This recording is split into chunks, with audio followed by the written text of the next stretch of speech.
Hello, epic gamers. Welcome to another fucking podcast. Today we got... it says Mr. Nature, but that is not true. This is Mrs. Nature. What? So you're called Miss Sunshine.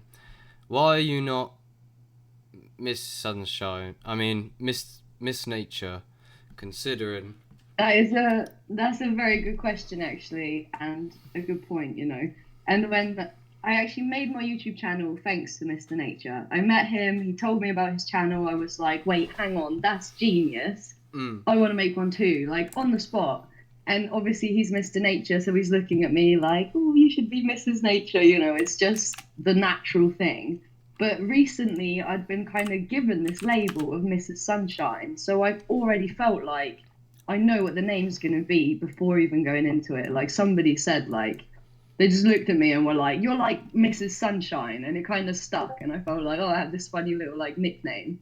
So when it came to it, I was like, I'm sorry, but it's going to have to be Mrs. Sunshine. Like, because it's just me. I feel like it suits you, definitely. I've just pulled your channel. Yeah. Pulling your channel up and that for everyone to see. So it's basically, I found Miss Sunshine. It's what I said on the other video, on the interview with Mr. Nature, who I just done, which is Mrs. Sunshine's significant other. And so I found Mr. Nature through Miss Sunshine originally because I was just searching when it was season back in October of this year, 2022, on the internet about how to find Liberty Cap mushrooms, because they just grow like fucking everywhere. And they're not that difficult to find. So I was looking for direction, and that's when I found Miss Sunshine's videos. And then I went down like a rabbit hole of her channel, and it's a bit of a madness. And then I also found, because Mr. Nature's in all of her videos, so I found his channel, and his channel was blowing my mind, and Miss Sunshine's was blowing my mind, and now, after doing the spontaneous call with Mr. Nature, I'm doing another one with Miss Sunshine, so that's it. I was just pulling up the channels and that. But yeah, how are we today? Feeling really good today, actually. We were both saying earlier, actually, we're both in a really good mood today. High vibes, feeling the love flowing. And I was like really excited. I really loved like your and my partner's interview yesterday. So I was really excited that you wanted to do one with me. And I've never done this before, actually. This is my first time. Yeah. So I'm like nervous and excited simultaneously, but super happy to be doing this because I love that you actually found him through finding my channel. And I'm just excited to be here right now, honestly. Let's see where this goes. I'm excited to share whatever it is that's supposed to come through. 100%, because, I mean, I was saying, like, I want to do it more than you, probably, but you was so excited to get on here as well, and because yesterday I was speaking to you after we ended the podcast, we ended up, me and Mr. Nature was talking for a good hour, and then Miss Sunshine comes on, and we was resonating, and I feel like all three of us are like, actually, I get happy just talking. I was like, this is I had such a good time last time. So, but yeah, we were talking where we left off, and what I originally said to you, is that when we was speaking off camera, we started talking more about the lifestyle of, like, what you've done. You said to me, if you're willing to go into your story, like, you basically walked out of your hometown, England, and you pursued a life of freedom and eco-village nature, which is something I dig deep on a lot. And because I've been looking at other cultures and I've been thinking, like, what's going on? Like, why aren't people aware of, like, it's not particularly the only way to go about things is to live on this, like, grid, and the benefits to some of the situations you ended up in, living in health and freedom in some of the most mad, like, because your channel and Mr. Nature's channel has a kind of vibe of like Dakota of Earth, I say, a little bit, where it's like you're always traveling, you're always about, you're always like finding cool people, cool animals and shit, and just vibing, waking up in hammocks on mountains and that. And I'm like, I just want to hear about that, if you don't mind, first of all, because I feel like people want to hear, because you were saying some places are like so easy to survive because of like the nature of the fruit that just grows everywhere. Like, where are these places? Some of them literally look like heaven on earth. So to start with, I was living in the UK, like you say. I wasn't born in the UK. I was born in Poland, but I grew up in the UK. I moved there at the age of 9. I was there till I was 20 schmeh. And then, like, as you do in the UK, raving, festivals, a lot of drug use, drug abuse, going wild, as you do. And I started to see, like, my friends and my life take a certain path that was kind of dark and, like, addiction and stuff. And I just looked at it and was like, I don't want that. And I was also being given the opportunity almost to like get a flat and like almost settle into the UK. And I was like, I didn't want it. Life was like, here, take a flat for free. And I was just like, nah, something's telling me no. And I had this feeling like I didn't know what was going to happen, but I knew something was coming. And I really wanted to travel. I didn't really have much money, but I wanted to travel. And I met a guy who also had the same feeling of like, let's get the fuck out of here. And I took a look at him one day and was like, let's leave. Like, we just, the money we have, it's not a lot. And then we told our friends also, like, who wants to join? And one girl, a friend of ours, was like, I'm coming too. So suddenly we're 3 people, like, very little money. And, like, just imagine everything you have in your room, you pack it down into, like, a single suitcase. So, like, you give away things like clothes and shit, or you leave stuff at your mum or your dad's. It's not so important. And you just pack, like, bare essentials thinking, I'm never coming back. Fuck England, I'm never coming back. Like, actually, fuck all of this. I don't, like, let go of all the ties, like tie up all the loose ends. I even made a list of, like, what do I need to fix before I can fully do this? Like, even going to the bank and to the phone people and telling them, like, I'm going on holiday, like, this is what's coming.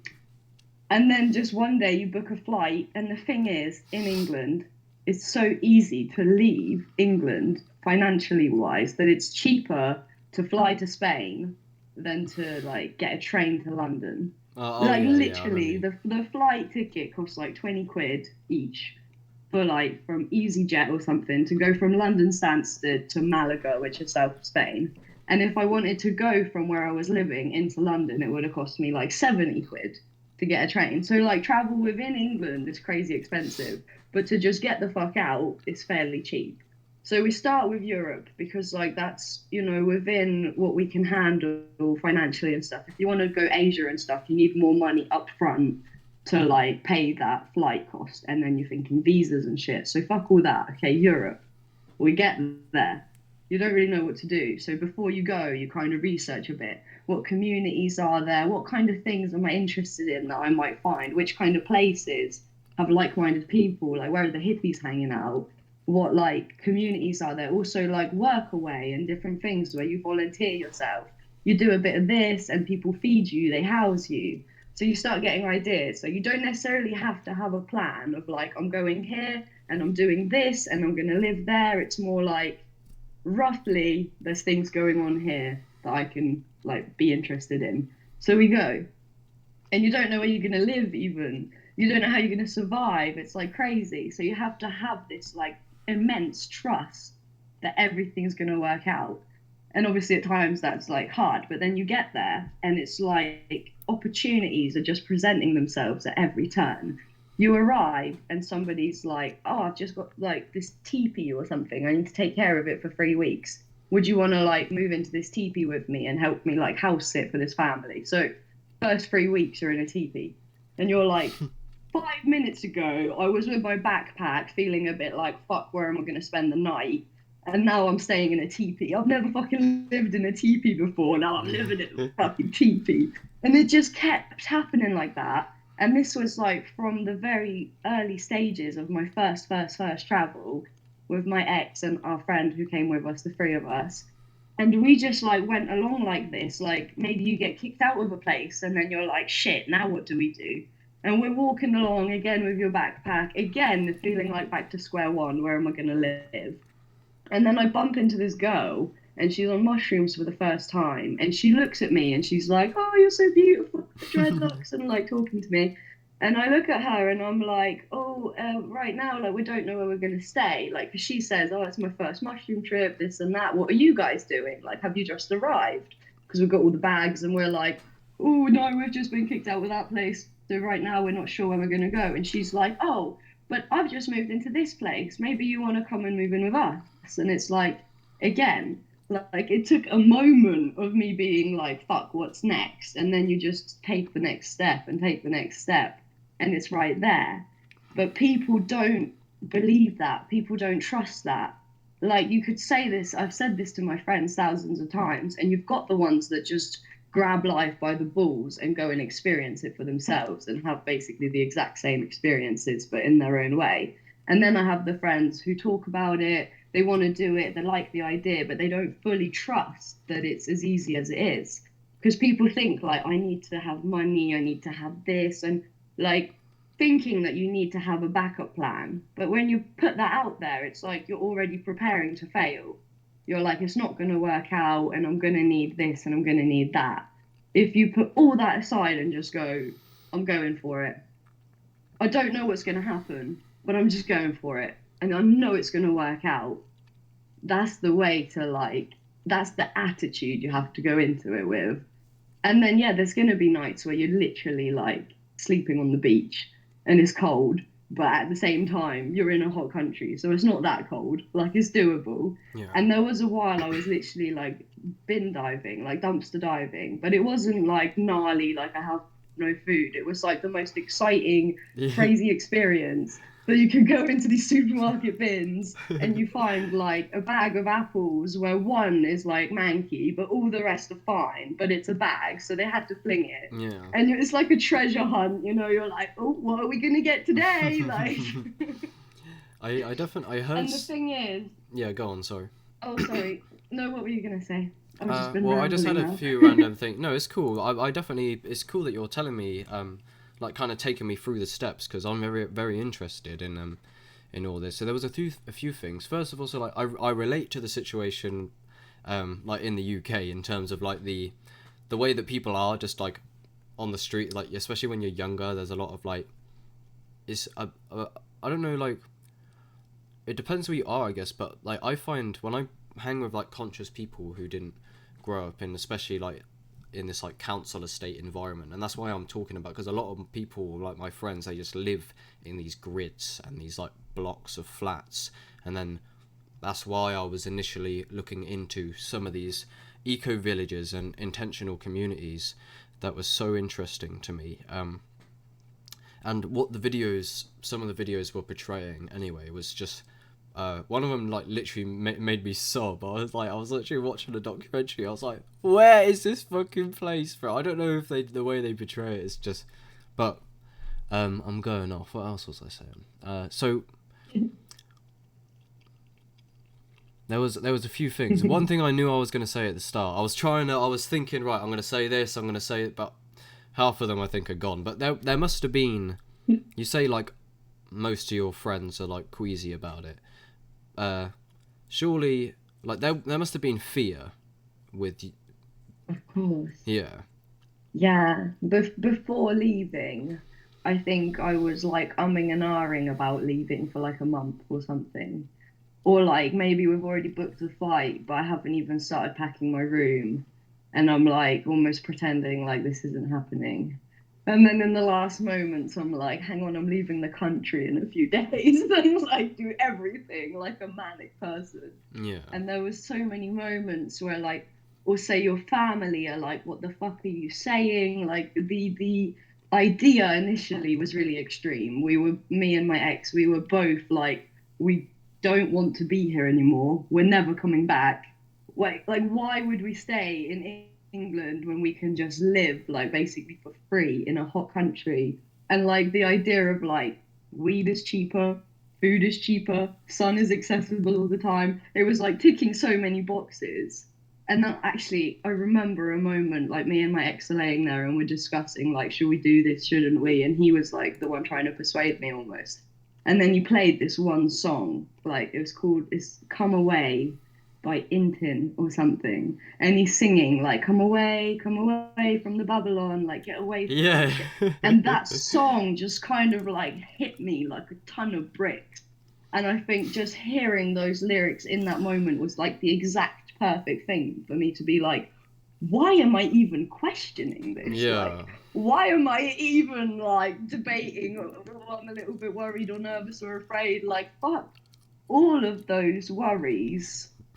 Come away from the Babylon. Let's go. That is the best thing I've ever Let's heard. go. I'll definitely link that song in the description. Yeah. I've heard a lot Do of you know people. the song? No. I definitely would like to hear it though. Yeah. So I'll go. I'll find it. But I've heard a lot of people and even more so like refer to it as Babylon, and I don't know. Like, do you mind like So oh yeah, the thing I was gonna say before I remember now was like, so you were saying that people like I've heard other people talk about the same thing where it's like you just get the food from the outside of the shops, and I actually work in retail, in like a grocery shop, and I hope to get away from Babylon, but that's besides the point. Is that I throw out loads of waste, and you have to throw it out, and a lot of it is literally fine. There's nothing wrong with it. People are like, oh, but it's literally a fucking every day out the back of like the vast majority of retail, like grocery shops. They just literally mandatory have to, just because the date is gone on the thing. I don't know how it works up there, but they just throw the like sacks of food that's fine out, just out. So I understand why a lot of it's almost foolish not to. Like, it's such a fucking Yeah. So yeah, what I was gonna say is so get away from Babylon, come away. So what was your, if you don't mind, go into the nature of like Babylon, like where did you come from? Was it like kind of, because England, I swear down, is just work. It's what my friend Key Parks was saying, right? It's literally just work everywhere. And a lot of people, I grew up in poverty. Was that the case for you? Or I was born in Poland, so the first years oh were yeah, in true, yeah. Poland, and I felt like I had a beautiful start. Like, I won't lie, I feel like I remember having a lot of love and like everything was nice, and then suddenly my life was uprooted and I was in England, and I did notice a shift in culture in everything. Like, England is a lot more work focused. Even like, it sounds so silly, but like the things you see in the shops, there's so much ready to go, on the go. Like, I'm on my way to work, I need this drink or this quick snack like on the way, because everything's about working and fast paced, and like even eating is just like you need to do it because you need to get to work and you need to like live. It's not like everyone eating together with the family and blah blah blah. It's more, let's get this shit done, quick, work. Mm. And I worked from a young age. Like, I had a paper round and I worked in a Chinese restaurant while I was still at school. So it was like 2 jobs and school. And I was like going really hardcore, like earning more money than I even knew what to do with when I was like 16 years old. And my mom was like, you need to open a bank account. Like, what are you doing? And then at some point I discovered this like hippie thing and was really like, fuck money. And suddenly found myself in a situation where I was like claiming benefits of the government. But it wasn't like I was unable to work or whatever. It was just like, I was just lazy and was like, fuck it. Like, I'm just going to go like on the dole. But while doing that, I felt like I was lying to myself. I felt like I knew I was more than that. But it was convenient because I was also like going to festivals. I started doing psychedelics and things like that. So I realized I didn't want to go to university. And I was in this like in between. I finished college. I don't actually want a job because I'm starting to see that that's all like a load of bullshit, like fully. But I don't want to be on the dole because that's also a kind of bullshit. That's like, I give up, like someone else take care of me, like, Yeah. and having to go there and be like, I'm incapable. Yeah, Either it's just I can't find a job or I have mental health, this and that. Like, yeah, for some people it's truly the experience, but for me, I wasn't being genuine in those times in my life. Yeah. And the more psychedelics you do, the more you're like faced with your reality. And I couldn't just pretend, like, keep doing this thing. Like, it was almost making me mentally unwell to pretend to be Yeah, that's what you incapable, don't you want to know? have to, like, I've thought about it, Yeah, like, in you some don't want that. times. Like, I've come to just embrace the way I am. Is think that the best thing for spiritual. When you know, like, did you ever get into a phase through the transition that you felt like you was going crazy somewhat? A lot of people get that. So I feel like yeah, like that first LSD where you, yeah, or mushrooms or whatever, where you really kind of almost, the first time you might go, oh my God. And like yeah, your friends look at you like, nah, you're just crazy, rah, rah, rah. And then after that, really humongous, like, yeah, I thought I tried psychedelics before, but then this one hit you yeah. like I've had that something many else. Like, times. you're like questioning, like, am I dead? Like, did I die? Can this be real? Like, no, acid hasn't been like this before. Like, you're just completely spinning out on it. And then you're like, right, I've gone crazy, this is never going to end, or this is what having a psychosis is. I'm going in a mental hospital now. Like, and after that really big trip for me, I like kind of had a while off of psychedelics, and was, because before that I was just like munching them all, going to parties, going to festivals, raves, Yeah, ooh, having loads of fun. But like it's a drug, like it's a party thing, you know, it's for a laugh. Oh, I see pretty colors of this one. I like that one. And then you have that like spiritual experience with it, and suddenly you're like taken aback. You're like, I need a while to like process and like integrate and just try to comprehend what I've just been through before I go back into the world. Like, yeah. I know what you so mean. yeah, I definitely had a while of being like, shit, I'm crazy. I broke my brain or something. Like, Because the I reason, took like, too much. trust me, I've been there many times. But like, the reason I asked, I can't remember where it stemmed from exactly, but it was just like, we were on about, like, I find the best way into, yes, because you was on about how you had to pretend back in Babylon that your lifestyle was, you was basically on benefits from the government saying you got mental health and that. So that's when I said, I've somewhat had a look at that path. A lot of people are like, fuck 'em. A lot of people are actually considerably living in decent, like, comfort. It's not for me, and that's what you were saying. It's not, like, it's comfortable, but there's no Yeah. expansion, there's not much growth. You're on, like, minimum money, so you It's can't. soulless. It's Yeah. soulless. That's how it felt like. Um, I'm playing into the hands of the devil in one way or another if I do this. Like, I don't and know. it's just dead. No one wants to put up with that shit.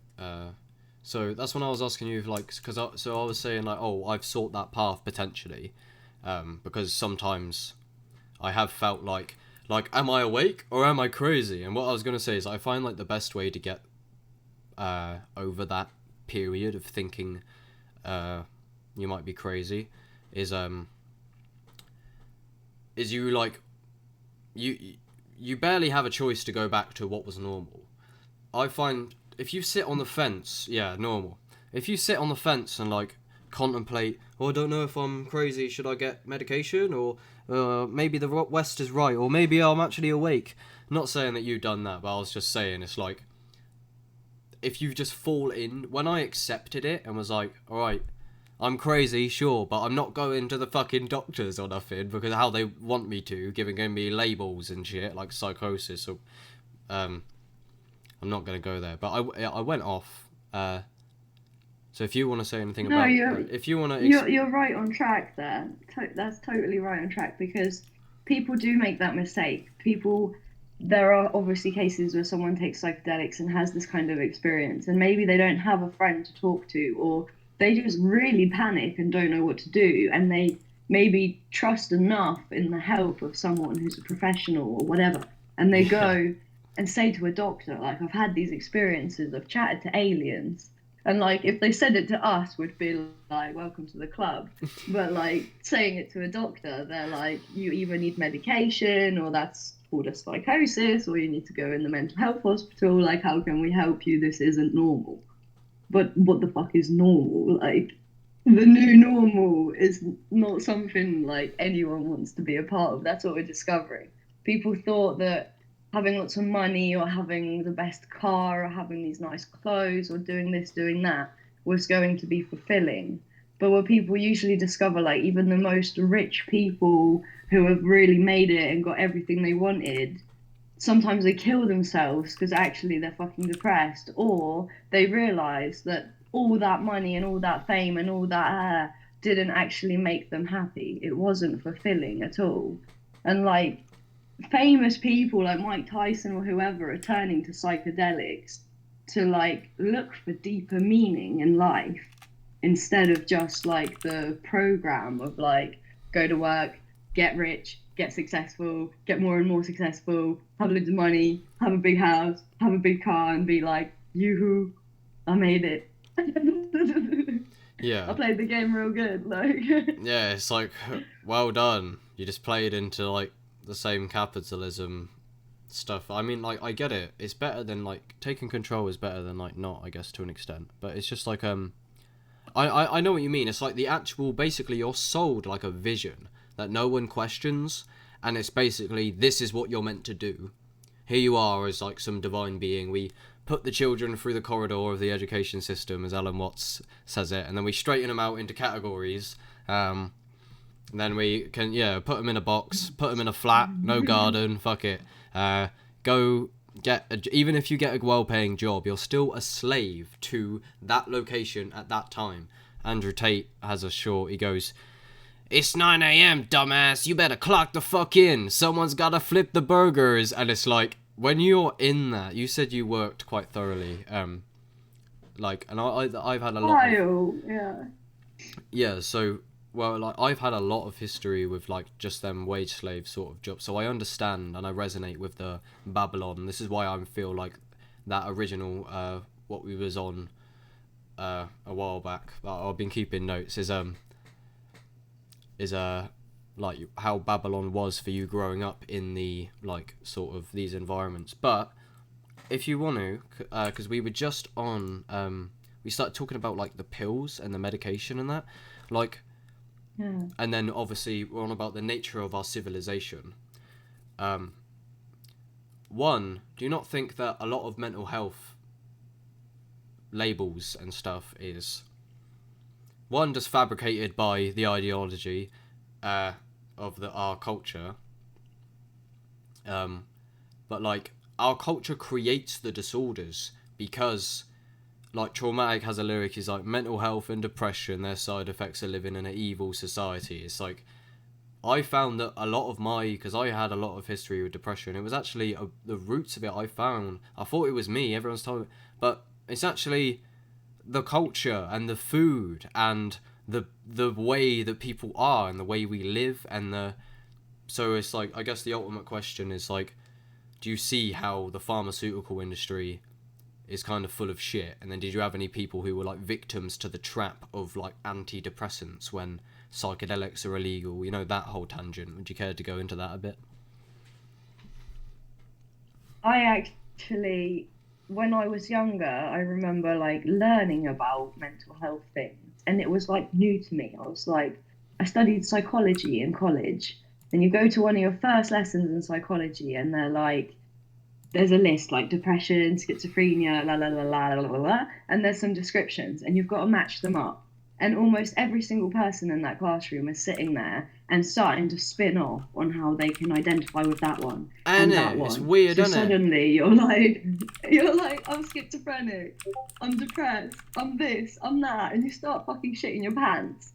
And then the teacher actually says, like, it's like she's in your head. She's like, just want everyone to know it's very normal for everyone to experience moments of depression or moments of this one. Like, it's totally normal if you can identify with a few of these. Don't start giving yourself labels of mental health illnesses. And for me, that was like such a big thing because I was just like, what is all this stuff? And like, even growing up in Poland, and I've had this conversation with my mum and my auntie, and like, my mum and my auntie live in England, but they grew up in Poland like longer than I did. And in Poland, at least back then, if I go to school in Poland and I'm really good at school, then the teachers and the parents and everyone's like, oh, yeah, that's a bright student, she's good. But if the next kid goes and they're not very bright and they're not very good at school, people don't like try and analyze what's wrong with that kid.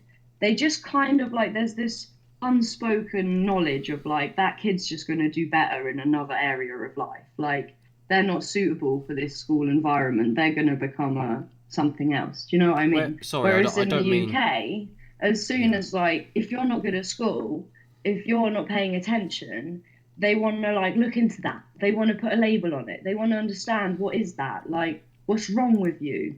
Why aren't you fitting into this box? Like if you don't fit into this box, there must be something wrong with you. So you've dyslexic, or you've got fucking, I don't know, autism, or you've got ADHD, or you've got this, or you've got that. And I have friends who have like recently, like as adults, like 20 something years old, gone, holy shit, I didn't realize I've had ADHD my whole life. And having been given this diagnosis, I'm so happy to now finally understand myself and be getting the Yeah, right help. finally. But I feel like it's just another trap. Like if I wake up every day and I tell myself I'm depressed, like if first thing in the morning my thought comes in like I hate myself, life sucks, and I believe that, that's the experience I'm gonna have. And that's what people are falling for, basically. Giving, if someone gives you a label, that's why like yourself, I've never gone to the doctor, apart from obviously when I was making it up for the sake of the benefits. I've never Mm. gone to a doctor and said like, oh, I think I have something wrong with me, I need a test for ADHD or that or this. Because chances are I'm going to get a bunch of diagnoses. Your average person is on a scale for all of them, whether it's bipolar or autism or that. We're all somewhere on that spectrum. We've all got some depressive moments and some psychotic moments and all that. But if you decide to identify with it and like wear it like a hat, if some doctor tells you you're depressed and then you're like, okay, I'm depressed, and then you go around like, I'm depressed, you're never going to not be depressed as long as you keep believing you're depressed, telling yourself you're depressed, like sticking a sticker in your chest. There's a This lyric. is me. There's a rapper called NF who talks a lot about depression, and there's one of his lyrics. Like it goes, just think about it for a second. If you look at your face every day when you get up and think you'll never be great, you'll never be great. Not because you're not, but the hate will always find a way to cut you up and murder your faith. He's like, if you tell yourself that you're depressed, and if you I remember actually, I forgot I used to say this, it's like, if you become so identified with the depression, it actually becomes like your thing. When I was younger, especially, I would like, it's like, it kind of feels like, and I know people now that actually, they don't actually want to get better, like because they've like actually they said I've accepted it's a part of me now, like friends that had struggles and I was trying to help, they're like, oh, I don't really want it to change anymore, it's just a part of me. It's like because you identify with it so strongly. But It's like almost an addiction to the suffering. I've It's like definitely, I'm yeah, attached to it. I feel like it's a part of me. I can't let go of it. Who would I be without this identification? That sounds scary, and like I'm letting myself go into the abyss of unknown. that's what a lot of spirituality and psychedelics teach on, is like prepare to just have your everything you thought you was the case. It's like, yeah, I know who I am, I know, like I'm just me, you know. Everything's just matter, like dirt. And then like even like it's not that, it's why so many people are so queasy about it, they stay away from these things, which we'll definitely have to get into psychedelics more in a bit, because that's definitely a good topic. But it's like people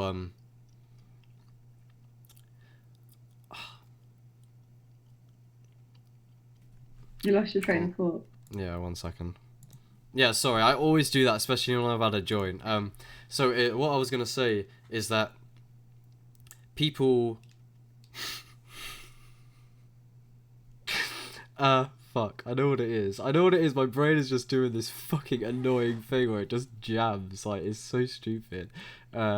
And it's on the tip of your tongue, like it's right. It's No, right. it's like you it's like it no I anticipated I was gonna do it again, so it just happened because it's like a placebo thing. I've been addicted to it my whole life. I just I knew, alright, psychedelics making people create oh yeah, so I do so you're attached to concepts, you think you know who you are and all of that shit. When you take like a big fuck off dose, you will get put on your ass. All concepts will just melt away into some alien. And when you look at the brain scans, it's no wonder it's like feels an impossible experience. It's because your brain has never been in that state. People are like, oh, the brain's only on 20% go power all the time, or like, but so I swear psychedelics literally do that 100% myth that you hear, like, oh, the brain's only on 20%. It's like, have you seen the brain scans on mushrooms? But I don't mean to go. I hate like losing the train. I mean, you can go into that if you please. But what? Yeah, and then we was on about the pills and that, but with the medical. I don't think anyone should take any kind of medication, Yeah. especially not when it comes to like anxiety or depression or SSRIs or whatever. Like the true medicine is in nature.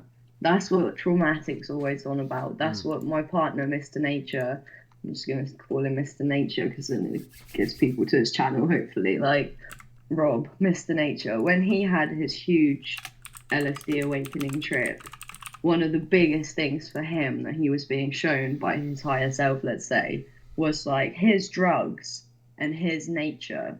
Drugs are the ones that are man-made, that are being pushed, like pharmaceuticals like we were talking about. They are not good for you. That's basically poison. His nature, like no one fucked with it. It's like you, it's like the trees, the air, like it's right there. And as soon as we're living in a society where like they made nature illegal, that's like Satanism. Like if we were to say that God is nature, like if we were just to make that comparison, like if you were to not know anything about God or this concept, like you're an alien, you just came here, you look around, what do you see? Nature everywhere. Yeah. How could you say like that mushroom over there, that one's good, that's food, you can cook that and eat that, that one's nice. Don't touch that one though. That is literally gonna put you in prison if somebody finds out you touched that one. Like, guilty as charged because what they the fuck cause is that about? Like, the mushrooms they're tearing. and that's the true medicine. That's the true medicine. Like the medicine is not in a pill. And the thing with the pills is that half the pills are based on a plant.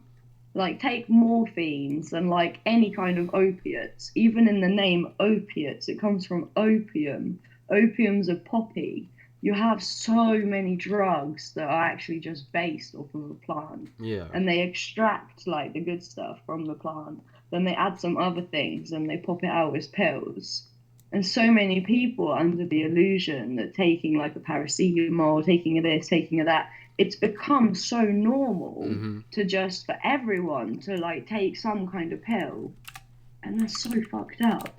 We should be connecting again to the nature and recognizing which kind of plant can be made into a tea when you've got a headache and this, that and the other, because it's all there, but we kind of lost all that knowledge. Yeah. Which was all part of it. It's part of the fun to like forget all about it and then remember it all again, you know?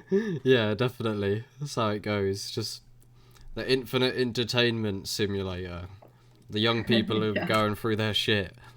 So yeah, it's I know what you mean how it's so normalized. Like I grew up in a household and I ended up putting a video out and I felt like messaging like people who grew up in the houses. Like I love my parents, right, and they try.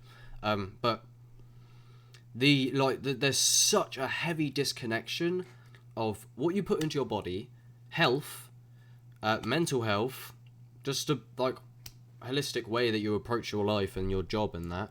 And whenever you get ill, it's very quick to receive a scary fucking tablet name. And it's crazy how normalized it is. I definitely agree. And then as I was growing up, they kept offering it to me. Like I grew up on pot noodles and like fizzy drinks. And then whenever I felt like not good, I get this pill. And then when you actually look into what it does, so I love my parents, but it's just like, everyone knows this stuff is not that good, but no one actually like investigates the full ramifications of that. And then yeah, so I had a short on my channel that was just like, I don't know who made this Babylon shit, but I don't fuck with whoever they are, because the fact that you touched on how psychedelics are illegal and how they made nature illegal. Terence McKenna has something called the Vegetable Drug Act that he wants to bring about, or he did, and he said that there should be a law that simply states no plant is illegal.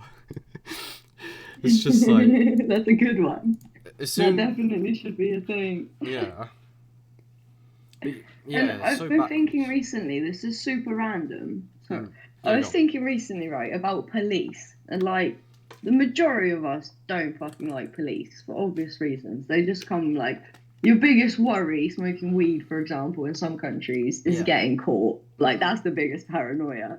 But then I've been thinking, like, if nature was legal, and then being a police officer, everyone would love the police because they wouldn't be fucking anyone over that isn't supposed to be getting fucked over. They would literally just do their job. They would like Yeah, I deal with know. the criminals that are like murdering or raping or whatever, like people you actually need like sorting out and getting them help.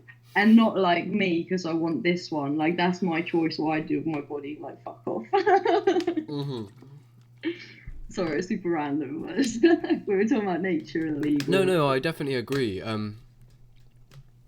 It's basically like the reason why like the vast majority of the population basically everywhere hates the police is because like if they just done a better job, it wouldn't be the case. And people are like, oh, how are you going to bring that about exactly? It's like, well, why are the laws so set in stone where no one can do anything about them for like 50 years?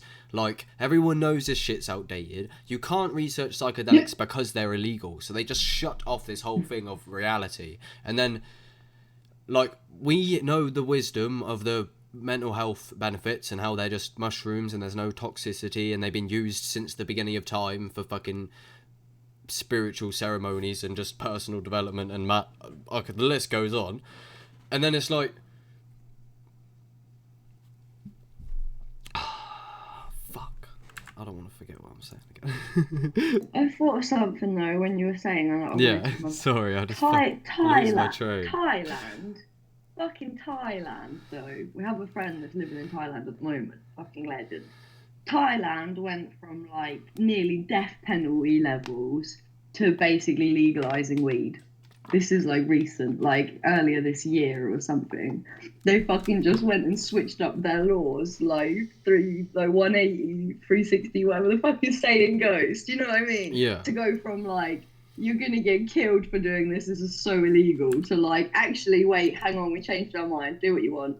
And grow it, smoke it, have it on you, do you like Though when sorry. Yeah, go on. What? That's the thing about Portugal. That's the reason why Portugal within Europe, obviously that's brilliant. Portugal is such a sick place to travel to and one that really attracts our type because Portugal decriminalized all drugs. Yeah. That's nice. Decriminalized all drugs. But the thing with that is not only like that's fucking cool, like let's go to Portugal and walk around on acid in the street and like that's fine.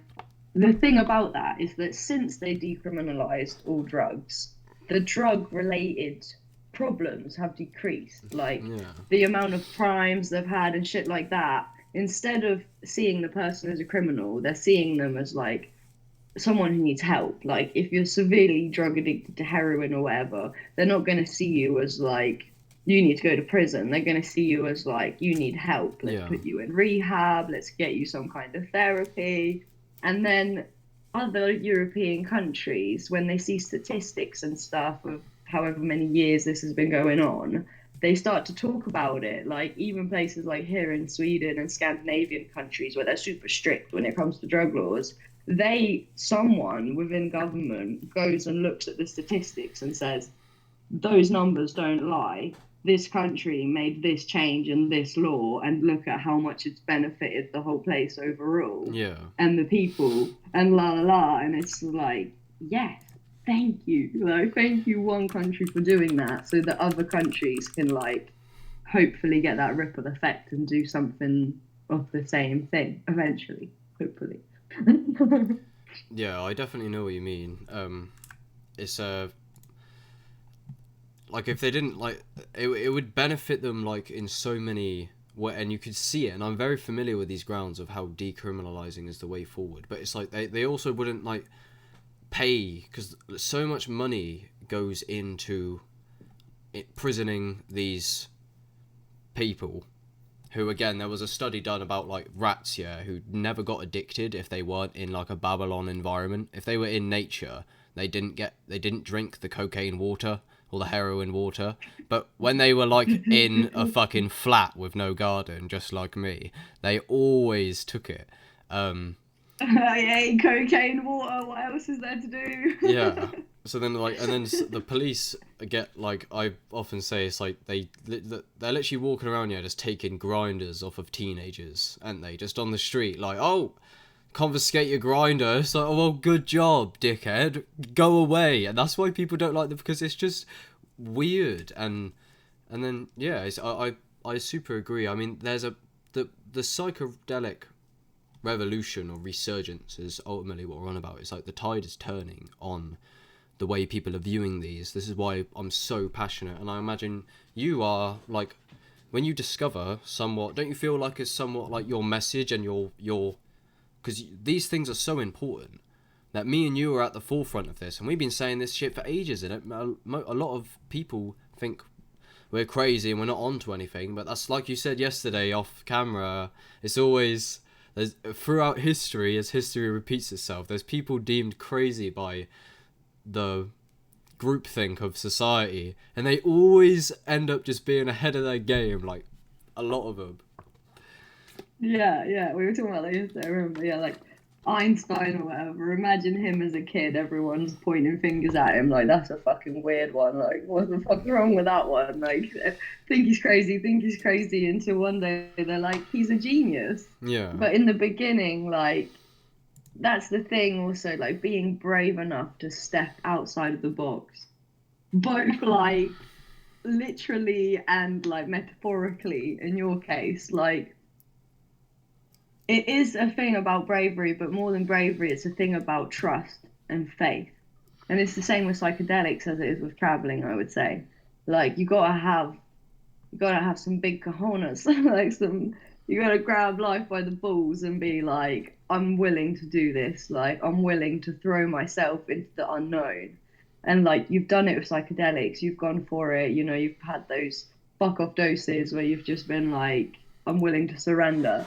And that's the kind of thing when it comes to traveling. Like, and for a while, like, most of us dream about it, you know, I want to travel. That was me once upon a time. Like, oh yeah, what do I want to do with my life? I want to travel the world. I want to see this and that place. I want to climb a mountain or whatever. And then the more that you think about it and start visualizing it and dreaming it, then, like, you that's already happened on some level. It's already in your reality, and you're, like, aligning to it. And when the opportunity presents itself, like, it's go time. Life's offering you, like, it's giving you a hand, like, come with, let's go. Are you going to take that chance? Are you going to make that leap of faith? And those opportunities are coming up for people all the time, but oftentimes we're too afraid, or we're telling ourselves, like, excusing ourselves reasons why this isn't quite the right moment, or we'll do it in a week or in a month, or we'll just save just a little bit more, or it isn't quite the right time because COVID, because blah. That was something that I absolutely loved about traveling during COVID, and then putting videos on YouTube, and, like, you're being told it's like this, but here I am literally at the airport. This is the date, and here's the fucking situation. Yeah. Like, Yeah, literally, that's what Andrew Tate was like. He says, like, when they locked down, I just got on the jet, and he just, like, and he was just, nothing changed for him, like, at all. It's just like, I just left when they locked it down. All right. So the freedom of traveling, it's like, again, the way that Andrew Tate, I don't, like, advocate Andrew Tate fully, but I've watched a lot of his stuff, and he says, like, you don't want to be tied down to a particular location. Like, I don't know if I want to own a property, because it's just yours then, and then you're tied to it, and then you can get in shit for it with the government, and as soon as you piss the government off, it's not yours anymore. So you think you're free, you think it's yours, but it's not. But yeah, what you were just saying about the leap, that was very good, actually. About, yeah, you hit the nail on the head. It was like, there's so many opportunities, and I see this with so many people, like, they have limiting beliefs, like, I can never be a rapper, you know, I probably, but they don't even know, they haven't tried, and limiting beliefs is just such a mad filter. People don't understand how heavy it weighs on, like, you just, and then, yeah, it's like, I could see so many of my friends doing so much more, but a lot of them are scared to be their authentic self. So me and you just talking openly, as you're like, you might not want to do it all the time, but you have faith in what you're doing here, and that's exactly the shoes I'm in. So it's like people just they miss opportunities because of fear, and I could see people being so much more than they are, but they're scared. And again, another thing of our society potentially causing the depression. I heard Conor Murphy say once, like, expression is the opposite of depression, and because there's you know how there's like some stigma or like unspoken word, you know how people just don't express their feelings and don't really express their authentic, like, if I express my authentic self, I have the concerns of losing my job, of my channel, of everything. So symptoms, that's what I was saying. I felt like my depression and that a lot is like, I find it struggle to blame myself because of this culture. Is the way I grew up was very toxic, and these aren't really mine. But yeah, I don't mean to go off. What the fuck? What was he on about? No, it's not. It's not the ideal environment, obviously. Like that's not how it's supposed to be. And if you ever do any psychedelics inside of a room or something, sometimes you can get this feeling, like this dystopian, like, why am I in a box? Yeah. Like, this doesn't feel right. Why are any of us living in boxes? Like, what the fuck? I'm not like a package being sent somewhere. Like, I should be out in nature. Like you were saying, like that dreaminess of waking up in a hammock in those mountains. Like, trust me. That felt like fucking living the dream. And something I noticed when you were saying, like, I can see so many portals opening up of where these conversations could go. Yeah, like, I know. You mentioned something, I think of something to say, then you say something else, I forgot that one. But then I forget all of them. And it keeps flowing. That's why I've been trying to like, keep notes the whole time. Hours, like, we just go on for hours. We could do this again. Like, we could make this a weekly thing because I just feel like it's infinite. That's the thing. Yeah, I would. It's infinity, like. The thing is, I'm definitely like willing, because like obviously this is the first time. I've never done like extensive. Not that like I was assuming that you was like necessarily up for, but I would definitely like like if there's good conversations. I think it's awesome, and it's good. People love listening, and I felt like this one's definitely being a good one so far. But. Do you notice in the beginning you feel a bit like nervous and a bit like, and then like you like forget that at some point and it just feels effortless. And you just start like flowing. 100%. That's normally how it goes. Like, and then normally like it gets like better when you get past, like, especially with me and you being noobs at it, and I was like in previous ones, I'm get better with it, and it's neurotic and confusing, but sometimes I lock up and it's almost like but I don't want to be I don't care to be anxious, it just happens to my body, and I'm like and then it's like, I don't know, it's weird, but yeah, it's like the interviews, they seem, when you cross like 15 minutes with two new people who've never spoke, that kind of awkwardness, tension just subsides naturally, and the interview normally gets going, or the podcast gets going, like further down the line. That's where the quality is. Absolutely. And I even feel that like when you make a video, I remember like making my first ever video, you're like, I always thought I was a confident person. I've always thought of myself as like outgoing, like, you call it an extrovert or whatever, like I was happy to make friends and talk to anybody and blah blah blah. And then I'm like, yeah, I could film myself and talk to the camera, easy, you know, whatever, you think it. Then you put the camera there and you go to speak to it, and suddenly I'm feeling like shy and like giggly and I don't know what to say, and I'm like, can we make it stop now? Like, can this be the end? Like, blah. And there's still moments to this day, like I started my channel like 2020, I think, and we're at the end of 2022, and there's still moments where I put up the camera and I have this initial like, hi, it's me. How do I normally speak words out of my face? That's why like, I know this is just like sort of irrelevant to what we actually, but like I feel like people resonate with that. So my channel wouldn't have happened if it wasn't for a trip, because I tried to make like an intro video for like hours and hours, and if you looked from my camera roll, you'd shit yourself. It, like, the way that basically it's like, I it was like I'd get the camera out, and like you say, sometimes I'd look, but I had like a block that was removed, this like limiting belief by the psychedelic, and when I picked up the camera on the psychedelic, it was just bang, bang, bang, bang, bang, and that's how I actually got the ball rolling. My first few videos were trip reports, because that's the only thing I could do. But when I was sober, I'd get the camera and fucking be like, I'd try and like talk normally, and maybe I'd get one like good 2 minutes, and then I'd like stutter and go, oh fuck. And then I'd try and like do it again, but then I'll be trying to remember what I said, and then it's just like I cannot do it. It's weird.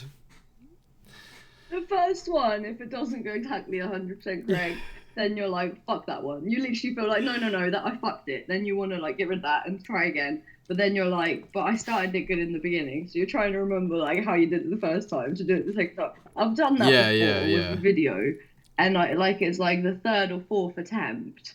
And I say in the video, I ended up releasing this one, and I say in the video, like, I've already tried to make this video however many times. Yeah, oh my god, I'm gonna get it this time. Like, I've done that so many times, and then like sometimes I'm literally there for like over an hour. I don't know how bad it is, and then at the end I'm like, I'm literally gonna have to give up because this is just pissing me off. Like I'm just redoing the intro because like my mind's like, that was shit. You look weird. I'm not in the vibe anymore. I'm not feeling it anymore. Like it's over now. Fuck's sake.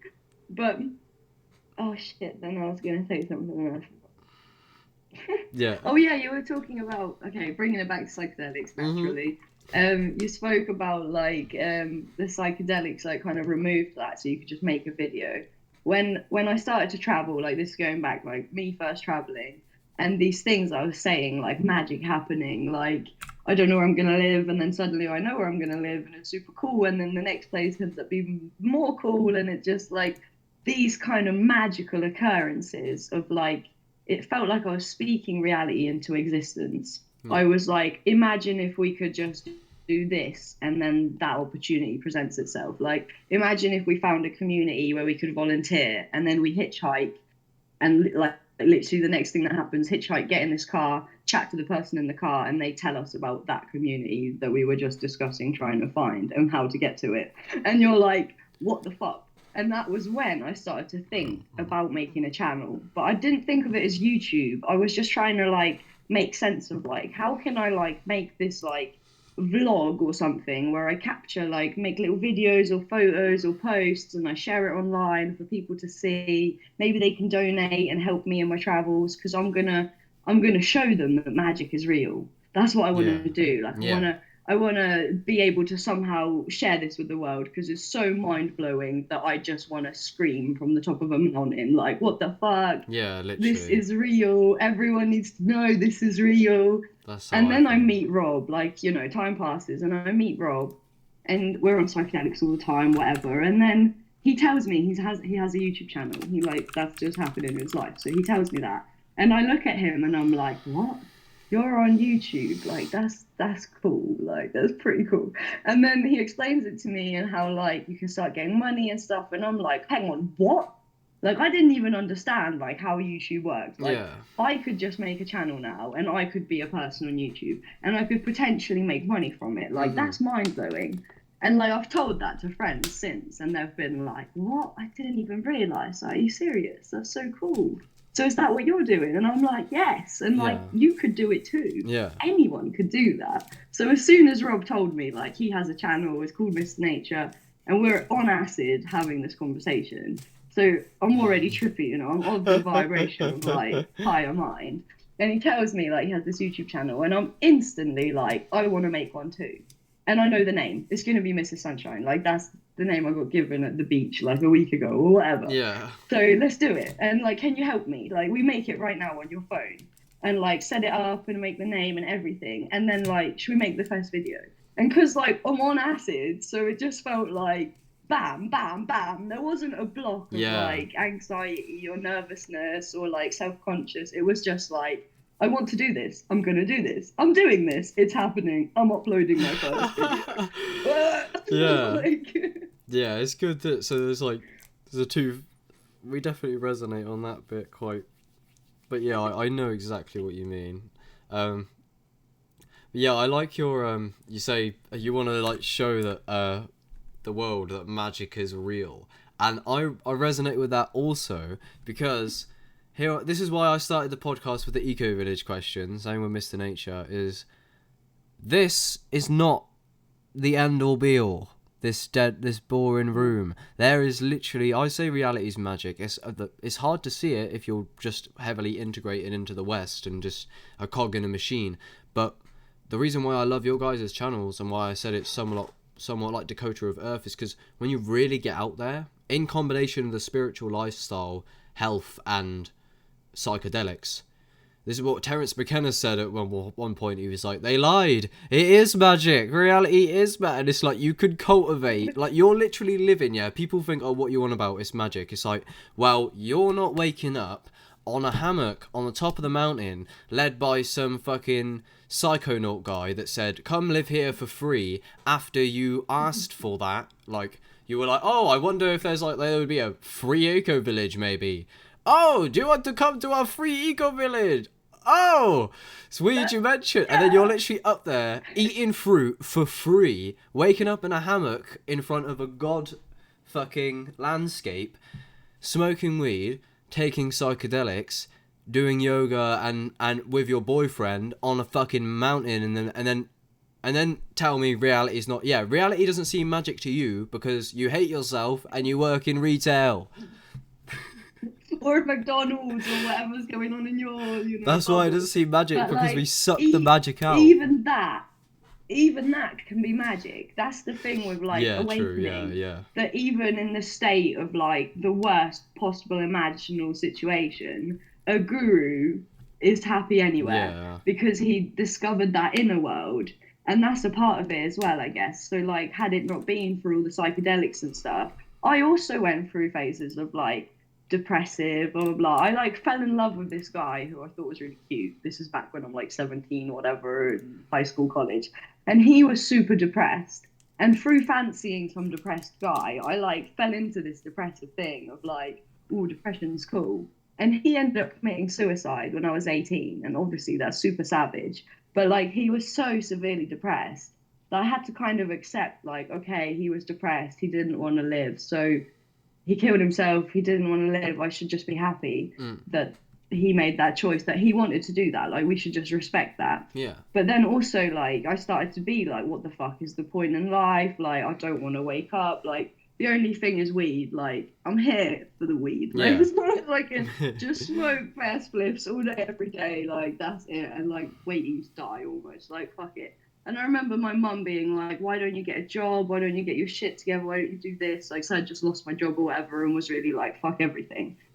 And then at some point, you discover MDMA or something, this is the young days. Mm-hmm. And then you have this crazy mind-blowing experience where you feel so much love and euphoria. And you think now I get it. I know what I thought I knew what I wanted to do with my life. Then I want to be a dancer. I start dancing around and thinking I'm the best dancer in the world, and I'm gonna become a fucking dancer now. And one thing leads to another, and you end up having those psychedelics, and then you end up having this inner experience, inner and outer, whatever the situation and stuff. But you see the magic for yourself. Yeah. And this is something that you cannot really explain to someone. You were saying, you're not really feeling the magic, you're not seeing the magic. But that person in that state, if you were to feed them some psychedelics, without them having to go to the mountains of Nepal, they could go to the mountains of Nepal, in the inner realm. They could see and feel that magic within that room. Yeah. And then they maybe have suddenly, the desire to go out and explore the world. Mm-hmm. And suddenly it's no longer I'm waiting to die. It's more I'm super excited to live. Yeah. Let's go get it. It's a playground made just for me, by myself, with all my friends and family to run around and enjoy and eat psychedelics and go visit that place and that one. This looks cool. I want to do that. I want to learn that skill. Oh my goodness. Yeah, I know. It's that's kind of what awakening feels like in a way. It's it's there's an extra layer of the highs are higher and the lows are lower somewhat. Well, not necessarily, but it's you there's an added depth there's divinity, and it's like when you really question like your existential nature, like you say, it's like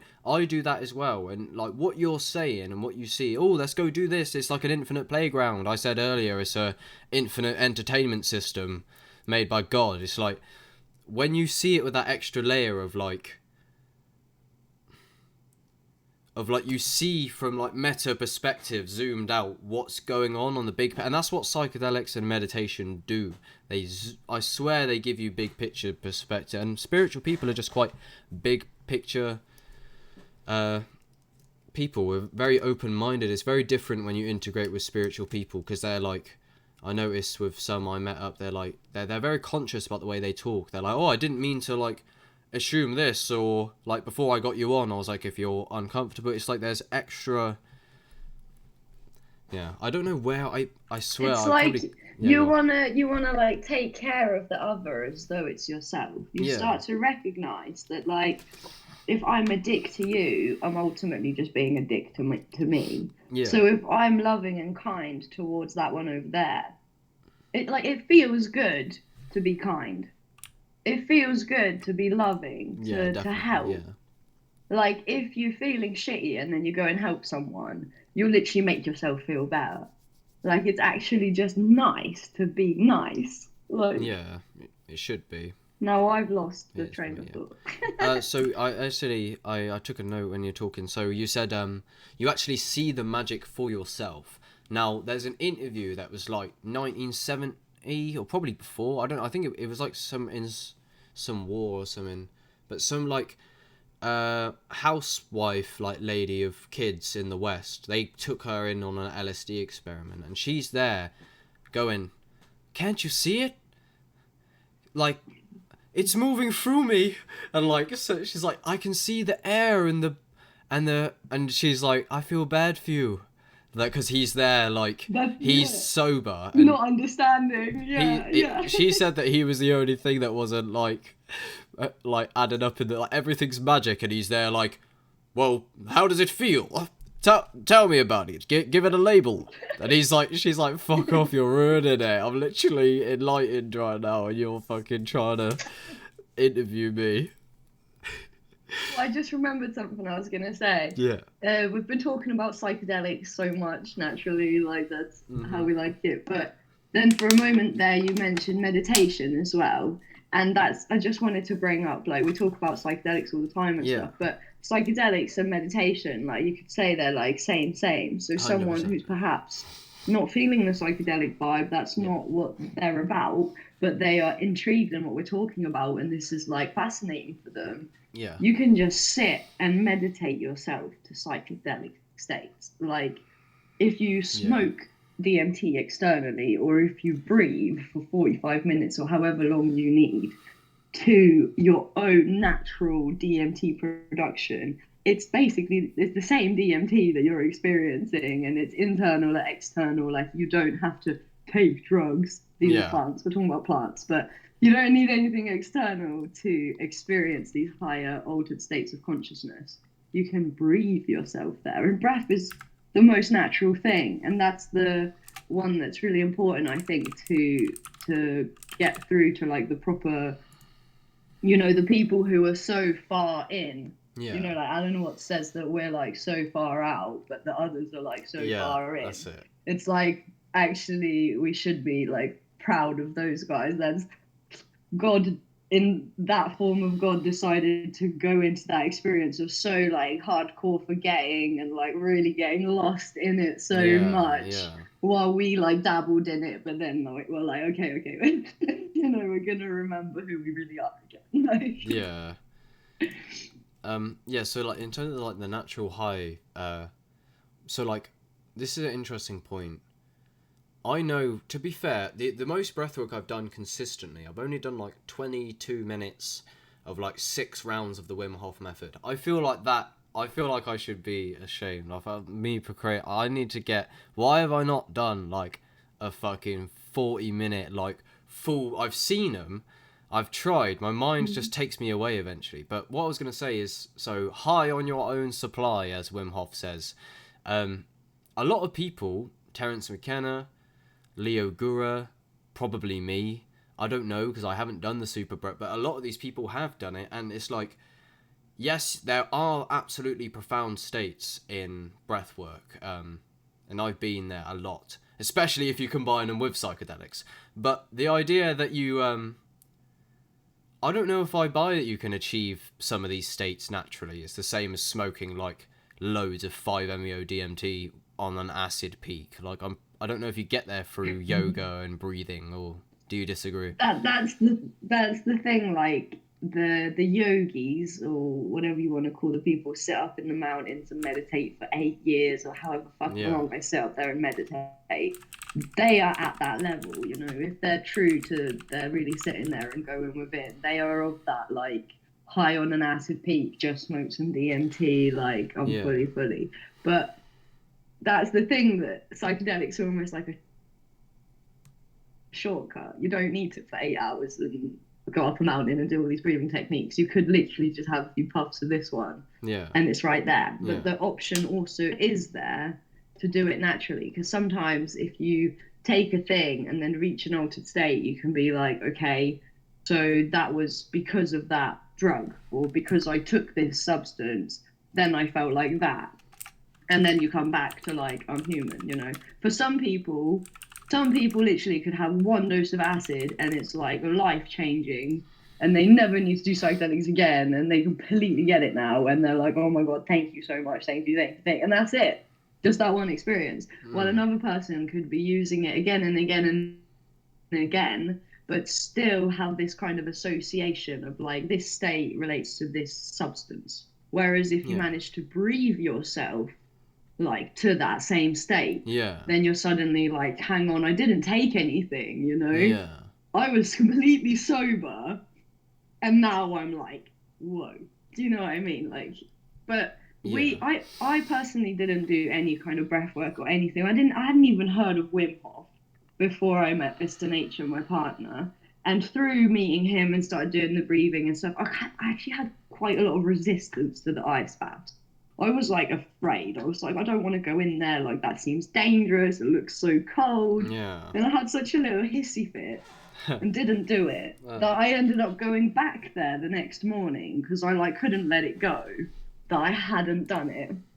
So then I went back by myself the next morning and I did it, just to prove to myself, like, I can do this. This isn't dangerous. I've studied all the things with Wim Hof and all the doodles. I know it's good for me. It was just my mind being like, nah. So it's only fairly recent for me to start getting into like Wim Hof and breathing. But I say recent, now it's been like a year or so that I've been doing this. But through Traumatic, he shared a DMT guided breathing thing from this lady, Cheyenne. I've seen it. And that was the one. And there's even one that's like an hour long or something with her and Traumatic. So she's guiding you through like breathe in, breathe out. And then when you're doing like your breath retention, you have Traumatic being like, you're a multi-dimensional being. Yeah, and it's so fucking sick. Yeah, like, he comes in. That one is like, yes, you need to do that one, you know, because you can really resonate with like the Traumatic in there. I know what one you mean. I think it's like there's just like breathe in, breathe, and then Traumatic just comes in. Never underestimate the power of human consciousness. Exactly, it's that one. It's and like first we did like a 20-minute one, or it's 35 minutes or whatever. But for the first 15 minutes, she's literally describing breath work and talking about what to do and how maybe you cry, maybe it releases trauma, like maybe you start hallucinating. She's like preparing you for the whole shebang. Yeah. And then you do the breathing. So technically, it's only like a 10-minute breathing or a 15-minute breathing, but there's something about it. Like, if someone tells you, do you want to do this 10-minute meditation with me, you're probably like, all right. But if someone tells me, like, do you want to do this 1 hour long meditation with me, I'm a bit like, something in me is like, oh my god, seriously, an hour? Like, are you it's because it's discipline. But like... then when you get into it, and like once it gets to the end of it, you're almost like, I don't want to stop. Yeah, literally. Like, I want to keep going. You literally are like, I could do this for hours. But going into it, it's just like the ice bath. You're like, no, I don't want to go in the cold water. Nah. But after you come out of the cold water, you're like, oh, I feel amazing. You feel like Jesus Christ walking on water, like. It's like a flow state you have to get into, and it's like after, for me it takes like maybe 5-10 minutes. It depends. Yesterday I was on Mr. Nature doing the podcast, and he said close your eyes, and I was already at like the center of a massive meditation. I was like, holy fuck, that does not normally happen. But yeah, it's when you're in there, you're like, I don't want to be anywhere else. Meditation is so powerful, and when you get into them blissful states and it's just euphoria, it's no, like, and then people think it's crazy over here a bit, and we wonder why there's so much mental health. Is when I told my stepmom, she was like, are you okay? Because I was like, I was waiting for her to unlock the house. I was like locked in the garden, and she's like, are you okay? Because my eyes looked weird, and I was like, yeah, I was meditating. I was like 14, and she was like, what do you mean? You're crazy. Worried about you. Like, she seemed to look that way anyway. She didn't actually explicitly say it, but she seemed to look at me like I was a bit of a nutter. Yeah. I've had that, like laying meditating under a tree, and I was doing like a guided meditation to find my higher self, and I'm about to have a chat with my higher self, and then my mum starts ringing because it's like raining suddenly or something, and I'm out with the dog, and I'm like, Mum, are you my higher self? Like, and she's like, what? Where are you? It's raining. Like, what? You're out with the dog in the rain? And I'm like, I'm meditating under a tree and the dog's fine. And she's like, come home. I know, what do you mean? What the fuck? Like, why are you out in the rain? And it was like the tiniest bit of drizzle. Yeah, well, people are quite queasy. Like, I don't. Yeah, are you aware? Because there's so much like stuff of you like barefoot on your channel, Yeah. and or like grounding they call it as well. I do it quite a bit. Around here it's just rough because it's just an alleyway grid, and there's like no nature at all. The only nature there was some fucking government entity come out and sawed off all of the branches because it was deemed unsafe. So now you just got logs in the ground. There's like 3 in the middle of a airfield, and that's literally all we get over it. So and then again, it's like you wonder why so many people are not. It's like. But what was I saying that? Yeah, so I go over there like barefoot, and someone asked, because I work in retail, one of the customers who doesn't really know me, he just knows my face. He saw me walking barefoot in the field, eating fruit, and he was like, what the fuck are you doing? Are you really that bored? It's like, and then I made a video about it going, why do people judge this so much? Like, if I was on my phone, it's okay, but if I do breath work, everyone's like, are you okay? And someone commented when I talked about it, they were like, my favourite one is when I'm just sat in nature and people ask if I'm alright. But yeah, I was just asking, like, do you ever get it when you're like barefoot, people are like, excuse me, better get some shoes? Here in Sweden especially, because it's Sweden and it's so damn cold, when people, even in the summer though, if people see me barefoot, they do stare at me, or some old lady will stop and ask me, like, so in Germany, one lady, when I just started to go barefoot, one lady was like so concerned. Her daughter and her came over asking me if I was homeless, if I needed money, like, why am I not wearing shoes, you know? She was really like, are you okay? Like, why child? Like, please. But the barefoot thing is actually a funny one for you to bring up, because I just stopped wearing shoes. I was with my ex living in Germany in this forest, and I had this shitty pair of shoes and they were broken or something, and I'm traveling, so I got one pair of shoes. I just like, fuck these shoes. It's, you know, it's nice. I'm in the forest. I can just run around barefoot. Yeah. And then I started being like, what if I like continue this barefoot thing and like go out in the city barefoot and just stop wearing shoes? Obviously all my friends and stuff were like, you're fucking mad, like, we're going on the train and shit, like, put on shoes. And I was like, no, I'm not even gonna bring a pair of shoes. I'm just gonna go for it. And I was just like being stupid and just having fun. And then that became like a thing that I just kind of carried on and enjoyed it, and as much as possible I didn't wear shoes. Then when I started the YouTube channel, Rob was like, what to make a video about, got to make another video, got to release content, grow this channel. And he's like, why don't you make a video about how you're barefoot? Like, that's pretty random. Like, that's quite rare. Not a lot of people are running around with no shoes, like, all the time. So I was like, oh, that's a brilliant idea. So I made a video like being barefoot and my experience with it, and like talk about how the last 2 years or whatever I've been barefoot, like just a random lifestyle choice.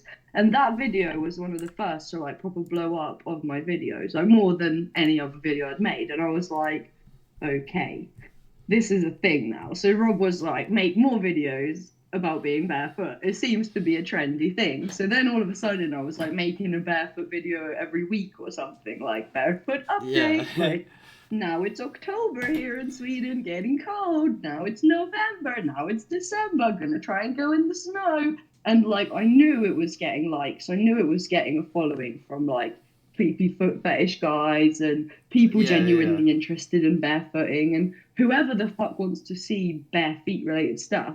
But I was just milking it, you know, I was just rinsing the fact that Yeah. this was getting me subscribers. This was getting me to where I needed to be to get the channel verified and just expand it. And nowadays I'm just like, every now and then I'm like, all right, haven't brought out anything about my bare feet. Better make a little video. Yeah.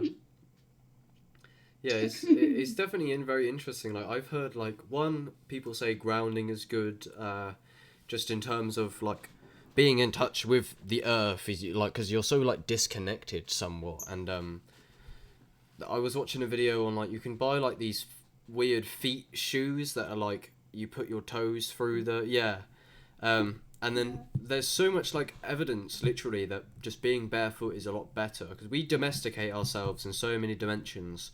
I imagine, like, I swear at one point, yeah, like, my sister was saying her mate does, like, the same thing. Your feet must be, like, pretty fucking... Look, Huh. yeah.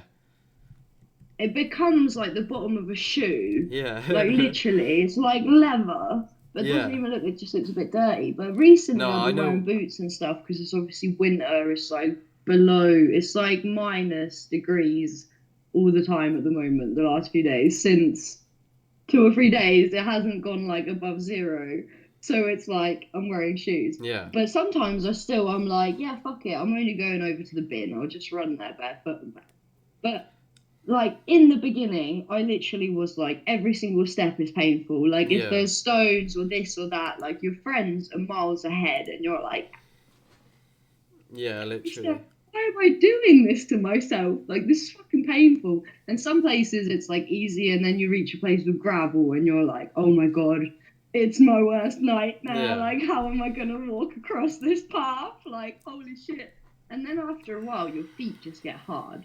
Like anything, like you know, men who are like laborers or something and they're in their 40s or whatever, they have Yeah. really tough skin on their hands and stuff. Like that's like the bottoms of my feet basically. And like I've heard a story, like I've just heard this, you know, it's word of mouth, I'm just passing it on, but supposedly Nike the brand, paid some scientist or whatever to go out there and discover like the best possible shoe. Yeah, I've And heard the this. guy came back with like actual evidence is no shoe is the best shoe. And they were like, all right, we're not going to release that information. Yeah, 'cause That's not going to get sales. Like, I was getting loads into parkour and they said just that, is that your foot is actually designed for this activity. So the idea that you need to, it's just a Yeah. culturally conditioned, like, and then I had loads of people call me weird. I had like a child go, "Mum's weirdo." And I'm like, everyone is so conditioned. And people are so concerned about the wrong thing often. It's just like everyone's concerned for you because you're not wearing shoes. So I have a funny story. It was a mushroom trip. So the mushrooms again just removed some like limiting barrier for some reason. And I was at my mum's house and I thought, oh, I need to get money out. And I just ran out the door. I was like, fuck the shoes. Fuck it. I just went to the garage. And as I was walking, fucking raving on mushrooms in fucking God consciousness, that these girls, like, that are just sat out the front of their house, like, some of them are, like, adults and some of them are, like, children. They're like, excuse me, where are your shoes? And I was just like, they're at home. And they were like, are you on drugs? And I said, yes, always. And then I just started fucking dancing and like, with my feet on the pavement. And then I just fucking left. So it's like, because I was on mushrooms like twice a week. So I was like, yeah, I always on drugs. Sure. But that's perfect. Those kind of things, I actually love that. It's like you're just breaking the bubble. I don't even know the right terminology for this, but it's like a frequency shift. Like those people are in their own little bubble of like, this is normal life, this is what's happening. And then this crazy motherfucker runs into their movie, like high on mushrooms, literally, barefoot, and they're Yeah. like, hang on there, where are your shoes? Like, for them, it's like this trippy elf. After you ran away, they're like, did that even happen? Like, are we the ones hallucinating? Did I I know, take yeah. something? Like, I know exactly what you mean. Like, I think what that is, yeah, this is quite an interesting thing. Is like you again, you kind of look at the whole thing from like a bigger picture thing, and you're like, that's funny. And then, do you ever find, yeah, if you're looking at an animal, if you're looking at a landscape, or you're looking at just something in reality, especially normally visual, uh, stuff, but like you see it, and you almost see it in awe. But do you ever kind of look at stuff? My sister said she could relate to this. It's like, and you just kind of see it, and you're like, what the fuck is that? Like, for example, when I go on my phone sometimes, some of the apps, like I look at Instagram and I'm like, Instagram? And I'm just like, I don't know, it's like you look at it from like outside. Like, I feel like you get it on psychedelics. It's like you see it for the first time. You're like, you look at it as animal and you're like, oh, like, and you're like, what the fuck is even happening? absolutely, and definitely I can relate to that, but even more so on psychedelics. And like that, if like if someone's listening to this now and they've never tried psychedelics, let's say, that would be an ideal way to try to describe and put into words something that's not describable and you cannot put it into Yeah. words. But to take psychedelics, like my first acid trip, I remember looking at this tree and the person I took it with was like, do you feel it yet? And I look at this tree and I'm just looking at a normal tree and I'm like looking at it and I'm like, no, they asked me, like, do you see it? And I look at the tree and I'm like, no, I don't see it. And then the person's like, no, do you feel it? And then just saying the words feel it, it's like it slowed down and was Yeah. like, do you feel? And I look at the tree and it was like, for the first time ever, I felt the tree. And it was Ah, like seeing for the first time. It was like putting on glasses, but I didn't realize I ever needed glasses. I thought my vision was perfectly, yeah. like, perfect. But here's this substance that's actually like a pair of glasses I didn't know I needed, and I'm looking at the world for the first time. Like, has it always been like this? Has And it? And I yeah. remember my first acid trip. I discovered that everything is made of rainbows, and that's maybe how I became such a colourful, like rainbow fairy person because I was just like, everything is light, right? So if everything is light and like white light, the light spectrum is actually made up of the rainbow of Yeah. lights, and I was seeing like every single particle, every single bit that makes up the whole of everything is a rainbow, like technically at the Yeah. core. So everything is rainbows, and I was just running around like, everything is rainbows. That's sick. I had I was gonna say something. Hopefully I can remember, but something that's somewhat similar is like before I had like my phone. I was on one of my earlier trips. I saw the borders of the phone pulsing. It like with some like electro fucking magnetic weird shit like purple and orange lines like coming out, and I could see it and it was fucking real. So it's stuff like that, like you say with the you see the rainbows. I can't remember. Do you know what you were saying just before the rainbows? Because I did want to say something, but I'm shit. I don't know. Oh, I was talking about the first time, how to try to describe to someone Yeah. psychedelics without having, if they haven't done them, and like seeing for the first time, kind of like when you're a Yeah. child and you see the magic in everything.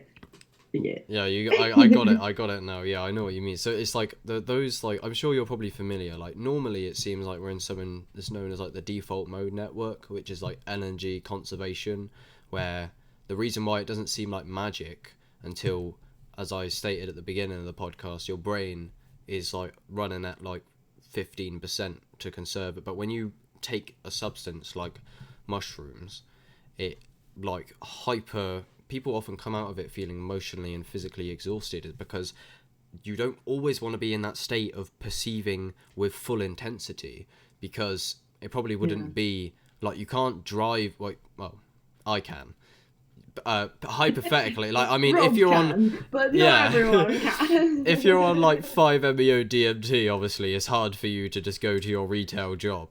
So that's why you're in this like survival state. But then, so when you're saying has it always looked like this, it's like if you were always like that, like to some extent your eyes would just be bugging out of your head, or because you can't look away from the geometry, the divinity, the the list goes on. Just the whole recontextualization is they're truly, and I know exactly when you say that. Oh, do you feel it?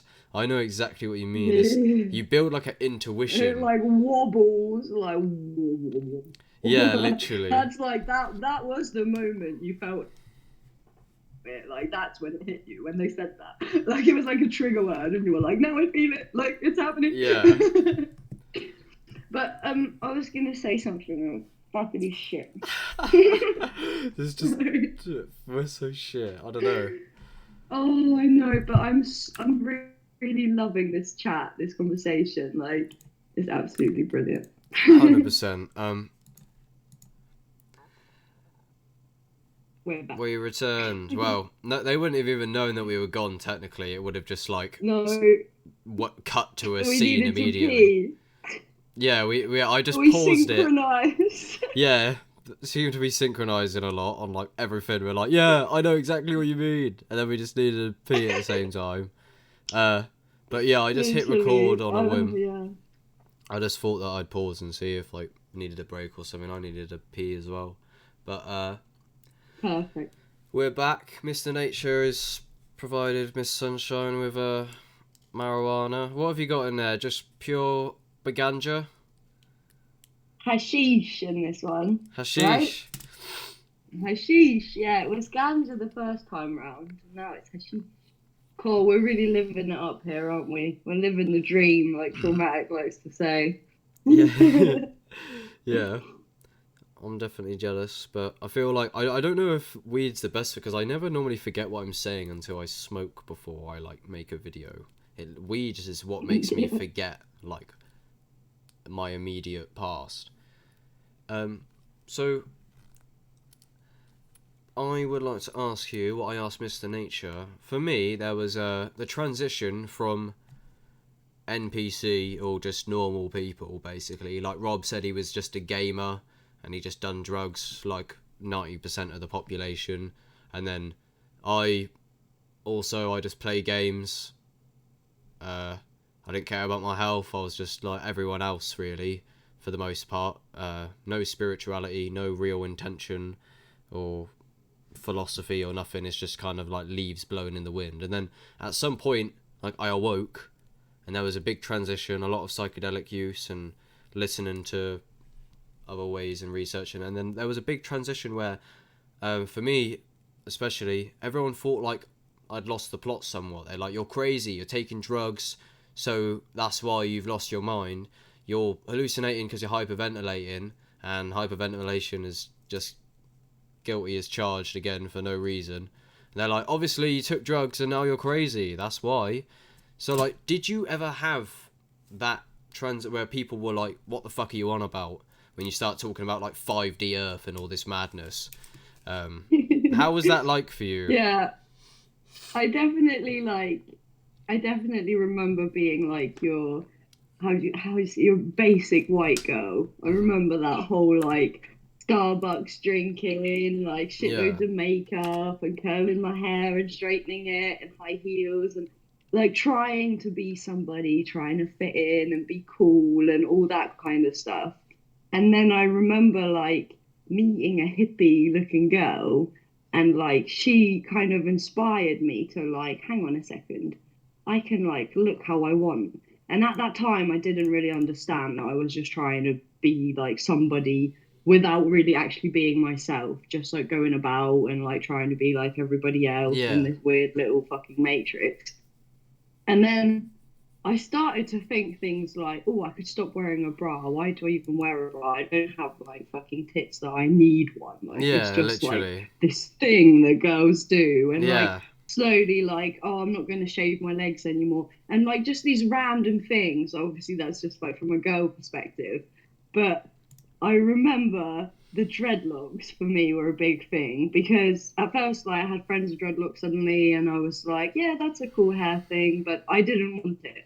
I was like, I like my hair, and the girls who, my friends, who would be like, can I make you a dread? I would be like, no, I don't want dreads, leave me Yeah. alone.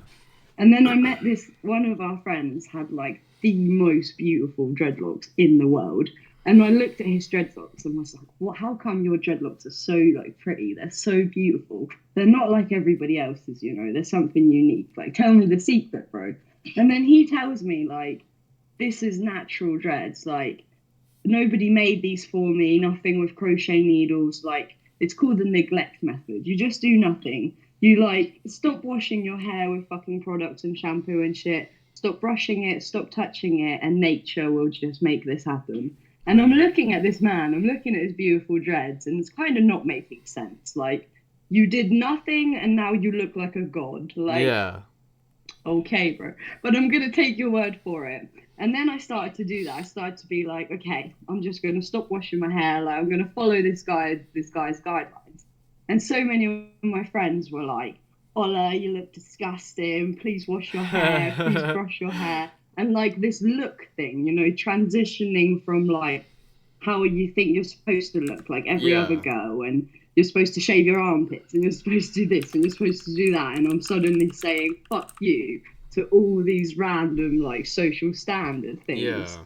And I remember like obviously also like taking psychedelics and being all like changing. I remember my mum being like, it's just a phase, like you're going through this hippie phase, and like laughing at me like, how long will it last? Like, yeah, it's just a phase, it's just a phase. And like she's waiting for me to like change my mind Yeah, and that's what they wake do to up me. that I want to go to university and I Anna. want to do something important with my life, you know. And Yeah. then the more and more that I just was myself, and people started to see like, wait, she's not going to change.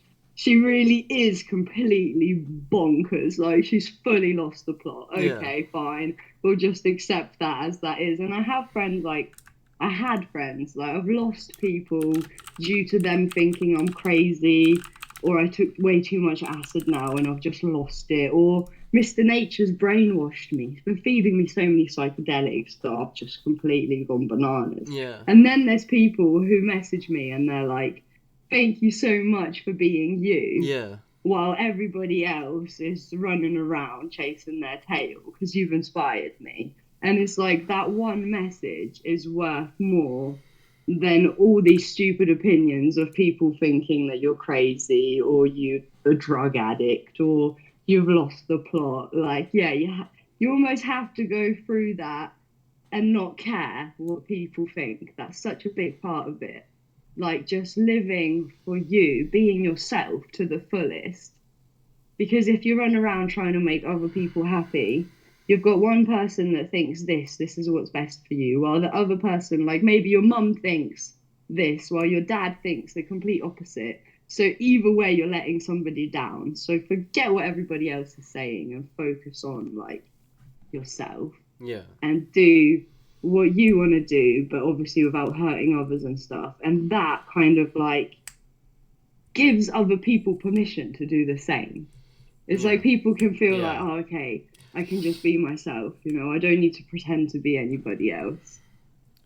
Yeah, I know exactly, because Terence McKenna says very often, culture is not your friend. And then now what I respect within you and I recognise is that what really you done is you had your own intuition of like breaking social norms. Basically, what happened to you is what happened to me. Is like you start discovering your own truths and your own authentic way of being with no cultural conditioning, especially as psychedelics just decondition people.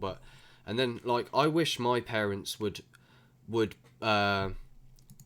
be like inspired and be like, yeah, because I think what we're here to do is all discover our own truths and our own authentic self, and then we can like, that's how it's meant to be. You're not meant to be like put into categories. You're meant to monetize and like live, well, not necessarily monetize, but you know, live from your passions, discover who you are, find your own truths that aren't culturally conditioned. But then what me and you both got are parents that are basically saying it's a phase, you'll get over who you are. Like they're decently accepting of it, I guess, over time, but it's just like they assume that you've just like gone down a rabbit hole and that it's not actually like, because I pick up things, obsessions, drop them, and then but this one's stuck, and my parents are now waiting for me, the same as they waiting for me to just move on to fucking a new video game when it's just so much deep. It's not just another thing, it's like the thing itself. And sometimes if you try and talk to them about it, like somehow with like my dad, maybe I could a little bit more, but with my mum, if I even mention psychedelics or like try to say it's just a mushroom, and she like switches off, she kind of goes like, no, and like nothing that I can say matters anymore. It's irrelevant. I've said the trigger word and it's too late now. Or if I try and talk about God, then she starts being like, no, I don't care. But if I catch her at the right moment and she's really listening, then it's almost like, oh my God, I'm like so careful about what words come out of my mouth because like she's actually paying attention right now. This could make a big impact. Her soul is listening to me. When what you just said there, just like reminded me of like when your mum like basically shuts down over that. And like, to be fair, my parents, it doesn't matter what I say, what evidence I bring, what testimonials, anything. She goes, but it's drugs. And so Terence McKenna, he said, I don't remember, it was a quote that he was referencing. He's basically said, LSD is a psychoactive compound that occasionally causes psychotic behavior in those who have not taken it. And he's like, it basically, his parents are like, he said, my parents would go mad just by mentioning LSD. They never would have taken it. It's like people hear about like psychedelics, and the way he puts it is like, people sense that their mind is quite like fragile and they don't really want to go within and just question shit from the ground up, and it's probably somewhat like a defense mechanism in like just naturally like don't go there because you'll lose your, and you do lose your mind. Like you, like it's not you just, oh, people think I'm crazy. It's that you are crazy and you know it, but that's fine, and that's what you have to embody it in order to not feel insecure. You have to go, yes, I'm crazy, but so are you, and everyone just pretends they're not, and that's why. You know what I mean? But the thing I suddenly thought, like, imagine it from the perspective of our mum. Like, our mum is now the same person, you know, mum. Yeah. And mum has got so many things going on. She's like cleaning the house, taking care of the kids, doing this, has to go to work. So in a way, mum doesn't even want you to like mention these things because she really wants to be able to continue to do things as they are. And if she starts questioning these things, her job's on the line, her family's on the line, her household's on the line. That's her like fears of if I start dabbling in these kind of things. Like, I don't have kids and things to worry about, so I have the time to sit around and question my mind and explore my mind. Well, my mum is like, you need to think about work, you need to think about getting the food on the table, you need to think about getting the kids to school on time. Like, what the fuck are you going on about? Yeah, I think it's big partly is like an avoidance of truth. Like, so yeah, Terence says again, like the Western mind is a house of cards. And like you say, if you have a solid routine with children and everything, and then someone goes, everything you know is wrong, by the way, they have like a cognitive dissonance. And this is what I say. Yeah. So someone, I won't name drop just to save the beef, but like someone very close to me, the way I perceive it somewhat is that when I went on my awakening path, this person seems to be like the polar opposite in that kind of sense of like the awakening and the spirit, and he would agree with that. When I went down this, like, and I started questioning everything, because I was in my phase of trying to let everyone know as well, like, I couldn't not have a disagreement with most Western people, including this person who I was living with, and I feel like they kind of like had no choice in a way to divide the relationship in a way, because when I couldn't, like, because of the way I am, I basically threaten their paradigm and what they think is the case. When I keep questioning everything, they're like, fuck off, I know who I am, I think. And I can't help but I feel like that's definitely exists. Like, if you keep questioning, people have no choice to fucking get away from that shit because they haven't got time, or they don't even want to explore like the nature of reality because they're in a routine like your mother and they've got shit going. They don't want to go there. Exactly. So it's like you can't force somebody to change or to look at something if they don't want to. Mm-hmm. Like you can lead a horse to water, but you can't make it drink. Like if that Yeah. horse isn't thirsty, it's just looking at you like, okay, great, water, like thanks. Yeah, I've learned that a lot, like so much recently, especially is like, did you go through a phase? I asked this of Mr. Nature, he said yeah, and psychedelic actualization. So many. What I've concluded is that there's a phase where basically you find the holy grail, which is psychedelics and spirituality and diet and whatever. You discover these mad truths, and then you bring them back to your tribe and your wolf pack, and you're like, guys, you're going to want to know about this. This is game changing. And then they're like, shut the fuck up. No one cares. I'm busy. You know, did you ever like, did you go through the phase where you tried to tell people and they were like, you just took drugs and that, could you talk to the tree before you took the mushrooms? No. But it's a bit, but it's a bit too savage because we come at it a bit too traumatizing people with truth. Like Yeah, I your know, yeah. toothpaste is poisonous, your Yeah. fucking food is poisonous, that water's poisonous, everything's poisonous, and people are like, they don't want to hear that. They're like, Yeah. shut the fuck up. Like everything Definitely. you think you know is a lie, and people are like, maybe you're lying. Like, why should I listen to this? Like, It depends how you approach it, definitely. But like, did you ever like try to tell people, and then because I've learned over the past few months, I'm not gonna give that my energy. If people don't want to listen, I'm not gonna go. I'm not gonna preach. You know what I mean? Did you ever like yeah. try to tell people like that, and then you had to learn that no one wants to hear? Yeah, it's almost, yeah, absolutely. It's almost better to just be it. Like, this is the thing. If you feel like at peace and you sit at your mum's house and you're just sitting at peace and just smiling and just existing, like, you're just happy, Yeah. then your mum might be like, what are you on? Or like, what is it? Like, tell me how come you're like this now? Like, what did you take? Or like, and they suddenly want to know, like, what Yeah. is this?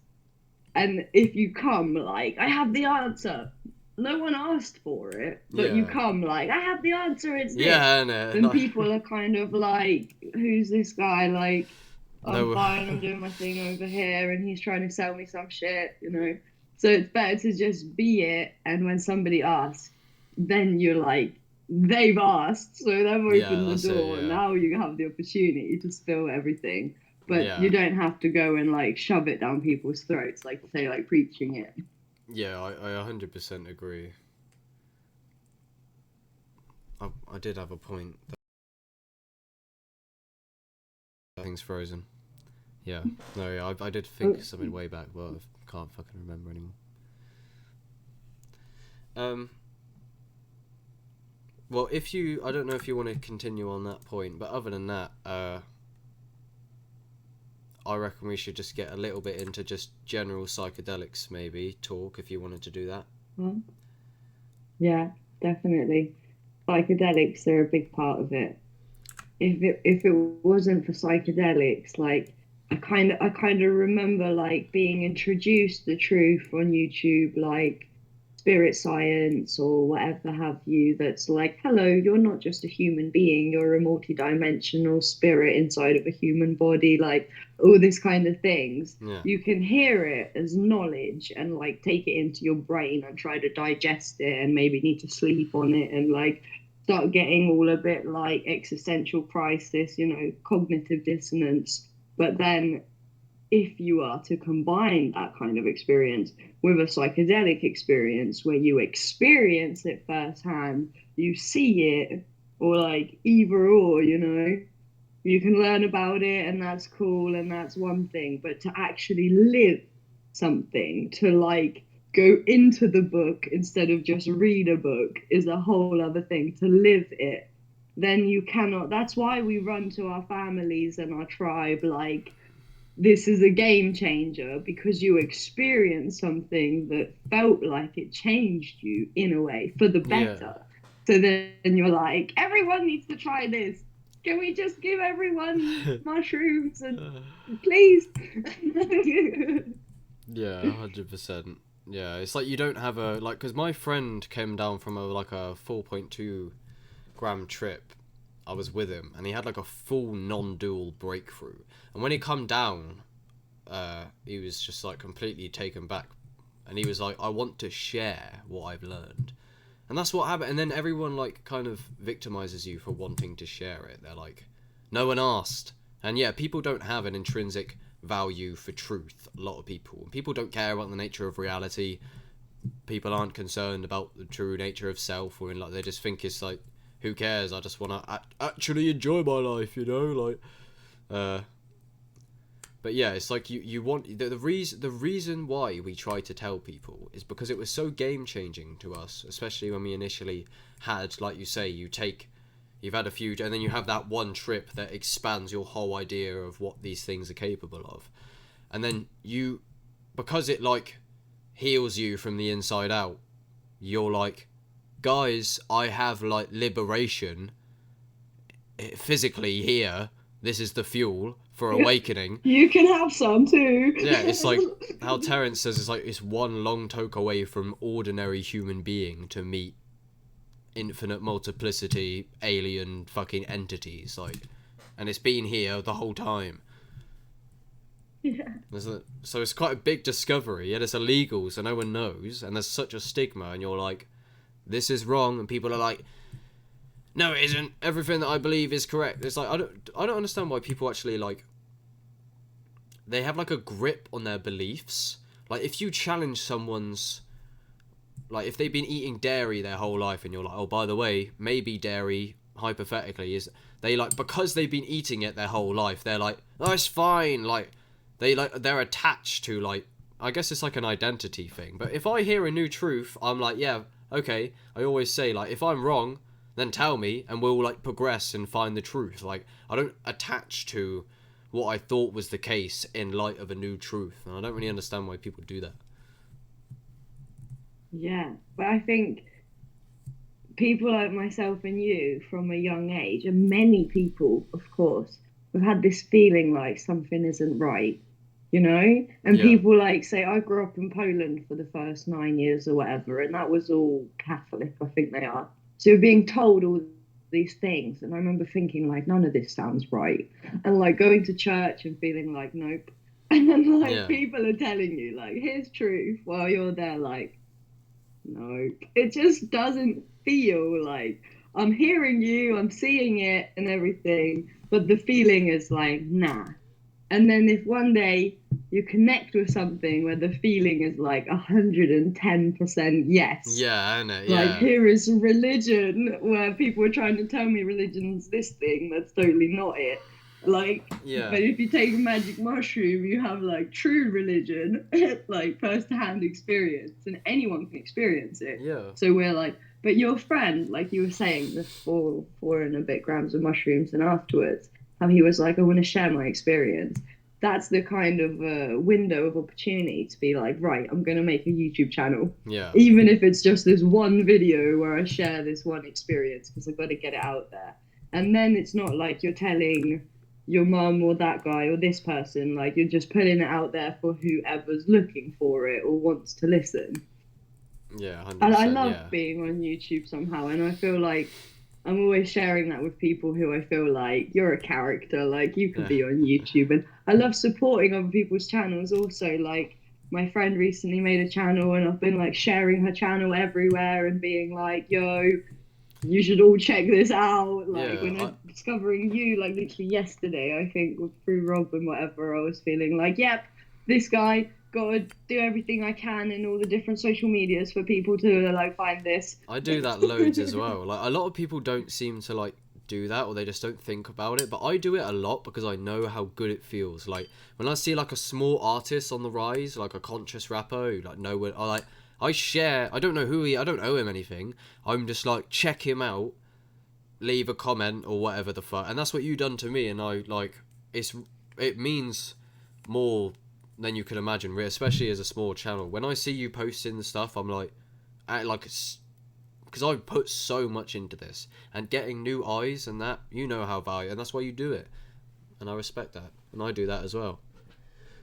Yeah, and like being in a position of now 14,000 subscribers, it's like mind blowing when I try and Yeah, think what the about fuck? that number of That's a lot. people. And if even like 100 or 1,000 people see something I post, and I have a friend with like 60 subscribers or 200 subscribers, like, and I could help them just that little bit, I'm like, I want to help everyone who I think is worthy of helping. Like, Yeah. Well, the amazing thing is, like, why I love these podcasts as well, is it's not only, like, your growth to me is my growth, because we're on the same mission, and when you meet, like, a tribe of people who are on the same mission, it's so good, because you're all, like, manifesting, we all have, like, somewhat the same vision of, like, eco-villages, bringing about the psychedelic revolution, the great awakening, and fucking just help, and then when you get on that with people, it's so good, like, I promote Mr. Traumatic and like say this actualized.org guy and that only because like we're on like the same path and I found them to be so valuable that I talk about them a lot because I feel like I owe it to them and because it's just so good that I'm like, yeah, so the reason you promote stuff is just because like I say, your growth is my growth. And what I was saying originally is this bringing together of me, you, all the people I'm doing the interviews with. Now you're on the same channel with loads of other psychedelic interviews and more to come. So it kind of like adds like a thread and connects us. And when I originally like set out on my channel, I said on my very first video, I want to create nothing from something and I want to build and like connect the dots of a spiritual community. And that's exactly what I'm doing. And that's why I'm so happy for you to be here and why I'm reaching out to loads of other small people of the same nature is because we all share ideas and there's so much growth and people love it. And yeah, there's not much spiritual podcast either, so I'm gonna fucking take over. It's amazing. And I feel like it helps people who are in a similar position or someone who's been in a similar position or whatever. Like, say, someone in the UK who wants to travel, but they're a bit unsure. And then they might stumble upon this and hear this, and suddenly they see somebody else who's done it and has been in their shoes and has gone through all the steps and has managed to actually do it. And it just like can put that in your mind that it's possible instead of just the thoughts of like, oh no, but I'm afraid or I'm nervous or whatever. Suddenly Yeah. there's hope. And like that hope, that faith, that trust, that's like one word almost, like just having that. Like you have this vision and you're doing it and we're doing it, you know? Yeah, and then it's about like you say, proving that it's magic. That's like basically my thing as well. I wanted to show that this is not all there is, and I want to go out on vlogs and adventures with you guys and whoever. And like when you actually show people what you can do from the ground up, like this is why you guys are so inspiring. It's like I say, you're just living for free in like in literal heaven in the garden on psychedelics and shit. And I'm just like, what the fuck?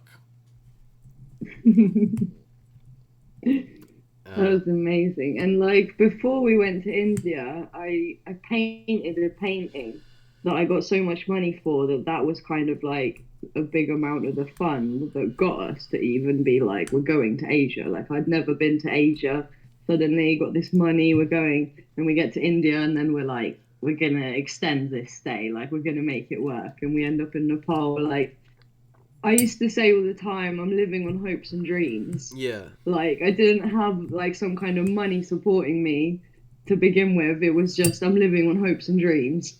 And through living on hopes and dreams, I figured out what my hopes and dreams are to make it more financially accessible for myself.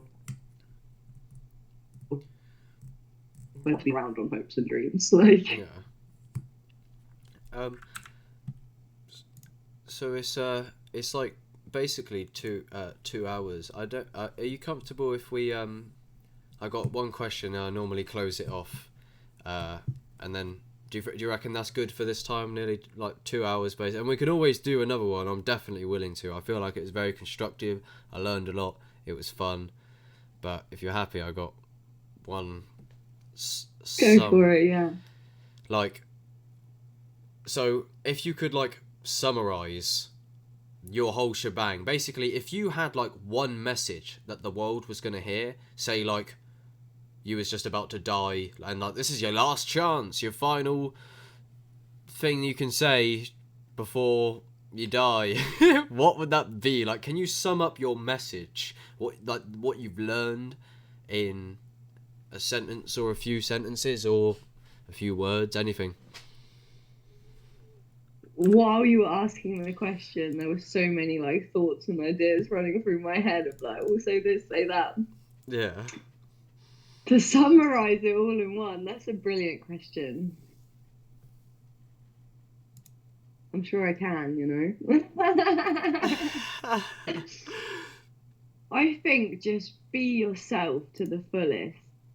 And technically, that's just the word beautiful. Be you till full. And Oh by yeah. that, I mean, like, take full advantage in all moments of life. Like, just take it to the fullest, but be you till full. And don't let yourself, like you said it, like, if you're laying there on your deathbed and you have one thing to say, like, you don't want to have regrets, you know, you don't want to be laying there wishing you had lived life more and been more true to yourself. Like, you want to lay there like, I was really truly me, I experienced this incarnation that is me to the fullest. Hallelujah, I'm ready to go to the next. Like, you want to be dying in a sense of like, okay, I did it Yeah. all and I did it to the best of my ability, being me. Yay! I couldn't agree more. Yeah, you don't want to like Be what you till full. That's a good one.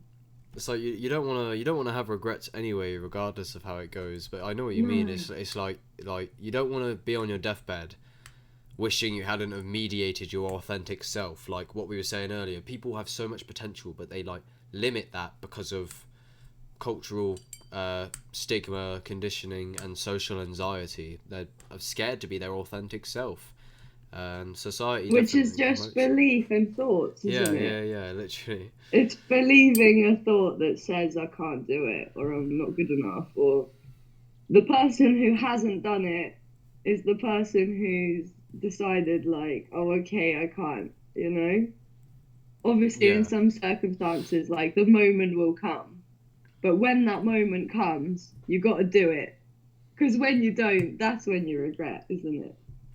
Yeah, yeah. I know. It's like Eminem's song. You only got one shot. Do not miss your chance to blow. This opportunity comes once in a lifetime. But yeah, I couldn't. Oh, what was I? Yeah, it's like when you. I was saying this with Mr. Nature as well. He basically said somewhat of the same thing, I think. And it's like when you live from a place of self-love, self-respect, honesty, and just being authentically you outwards, it's like, is it not in a sense freedom? Because if you know who you are so deeply and you act from a place of like, I know what I'm doing, you respect yourself and you know who you are and you know how you want to be, it's like, it doesn't matter if you fuck up because you can only try your best, but as long as you live from your heart, it's like you're free because you're only doing what you can do. Yeah, absolutely. Like doing the best we can in all moments is all we have to do. And making mistakes or fucking up is kind of part of it. Like people think it's success or failure, but it's kind of like failure is a step along the way to success. Yeah.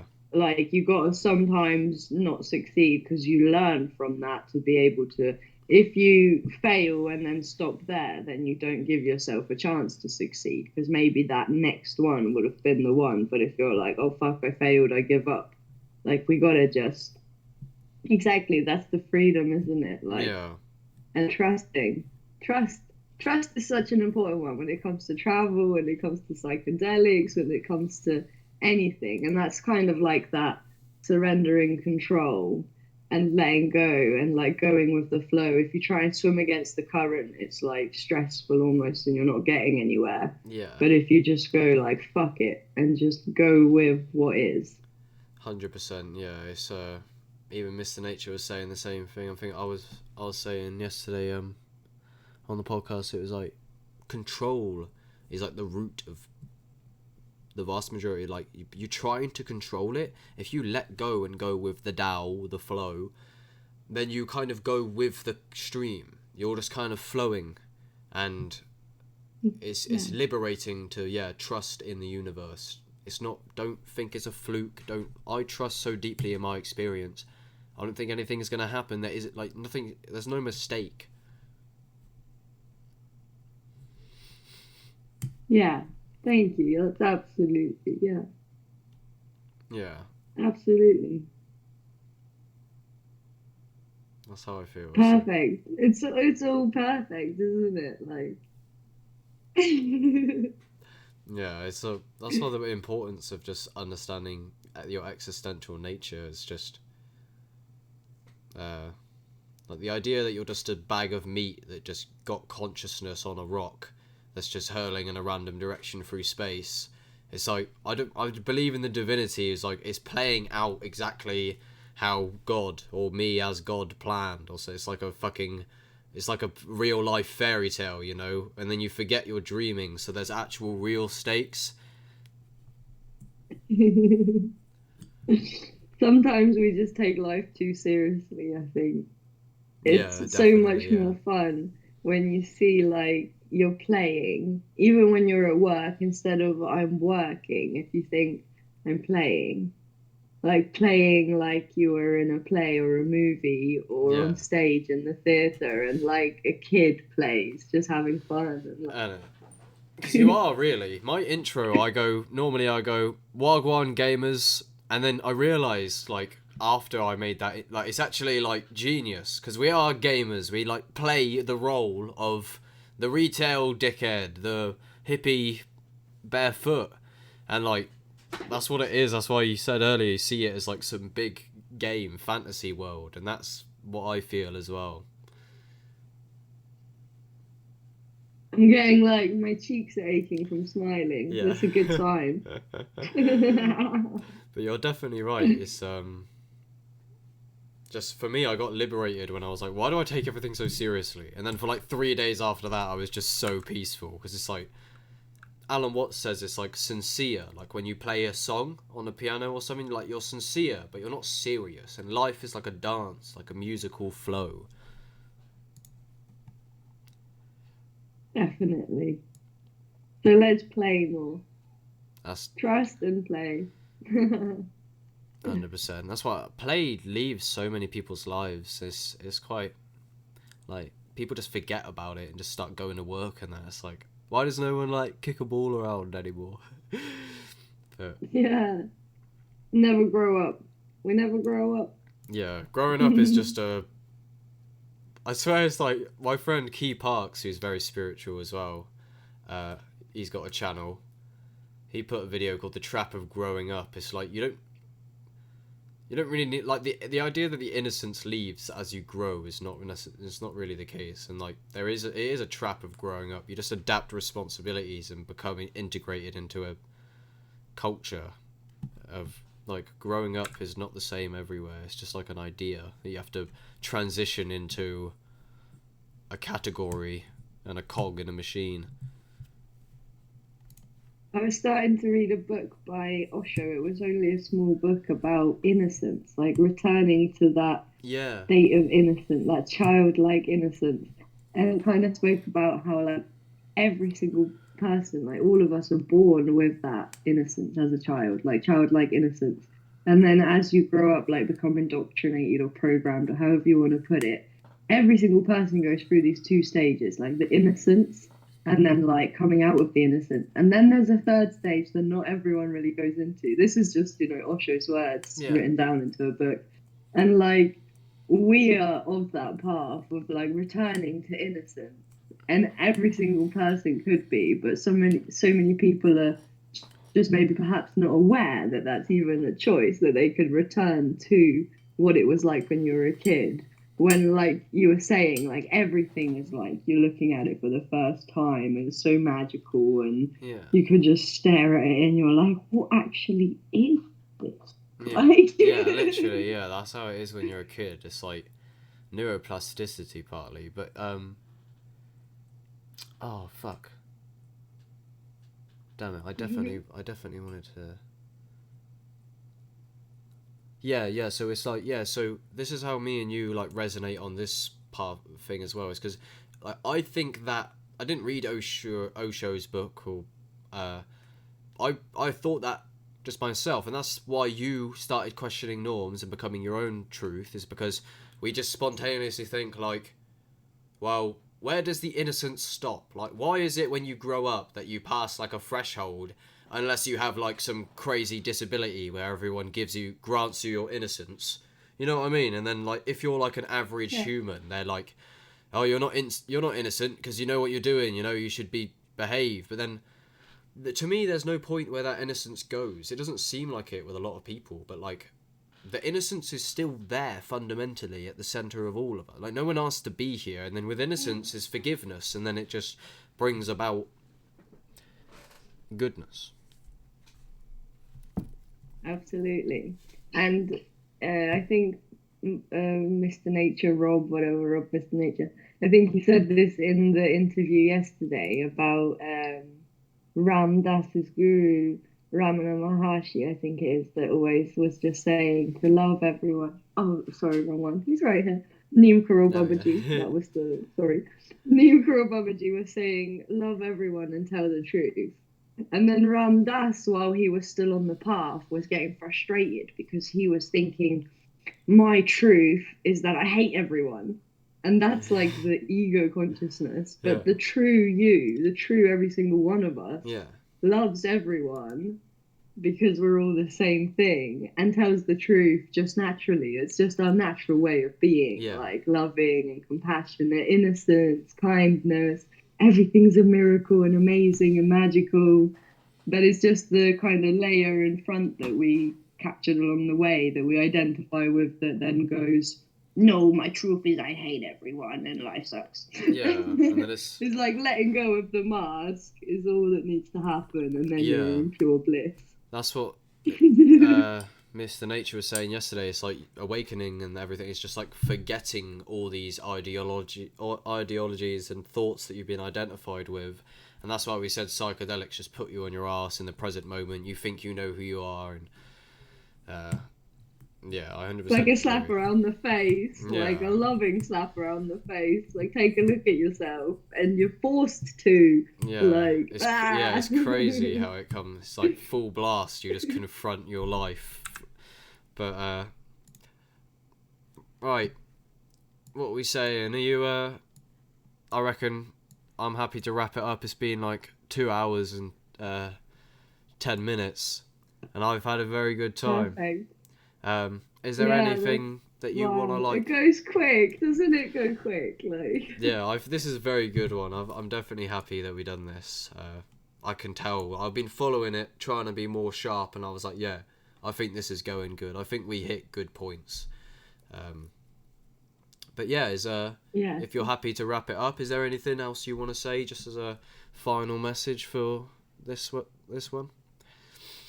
Let's just send out some love to everybody and thank them for listening. If you made it this far, you're a true legend, and you should comment something below to say, like, I watched till the end. Ooh. And definitely subscribe to this channel, subscribe to my channel if you haven't, and Mr. Nature. And just peace and love to everybody. A last little thank you and goodbye kind of message. Excellent. Can't argue with that. All right. Thank you so much. Thank you for having me. And thank you for doing this, and keep doing it. Yes. Thank you for coming on. Thank you very much. Thank you, everybody. Miss Sunshine said it all. That's it. Links in the description. And I'll add all the sources that we were referencing to and everything. But that's it. Make sure to subscribe to everyone. You know the crack. Thank you, gamers. Alright, we'll do another one eventually.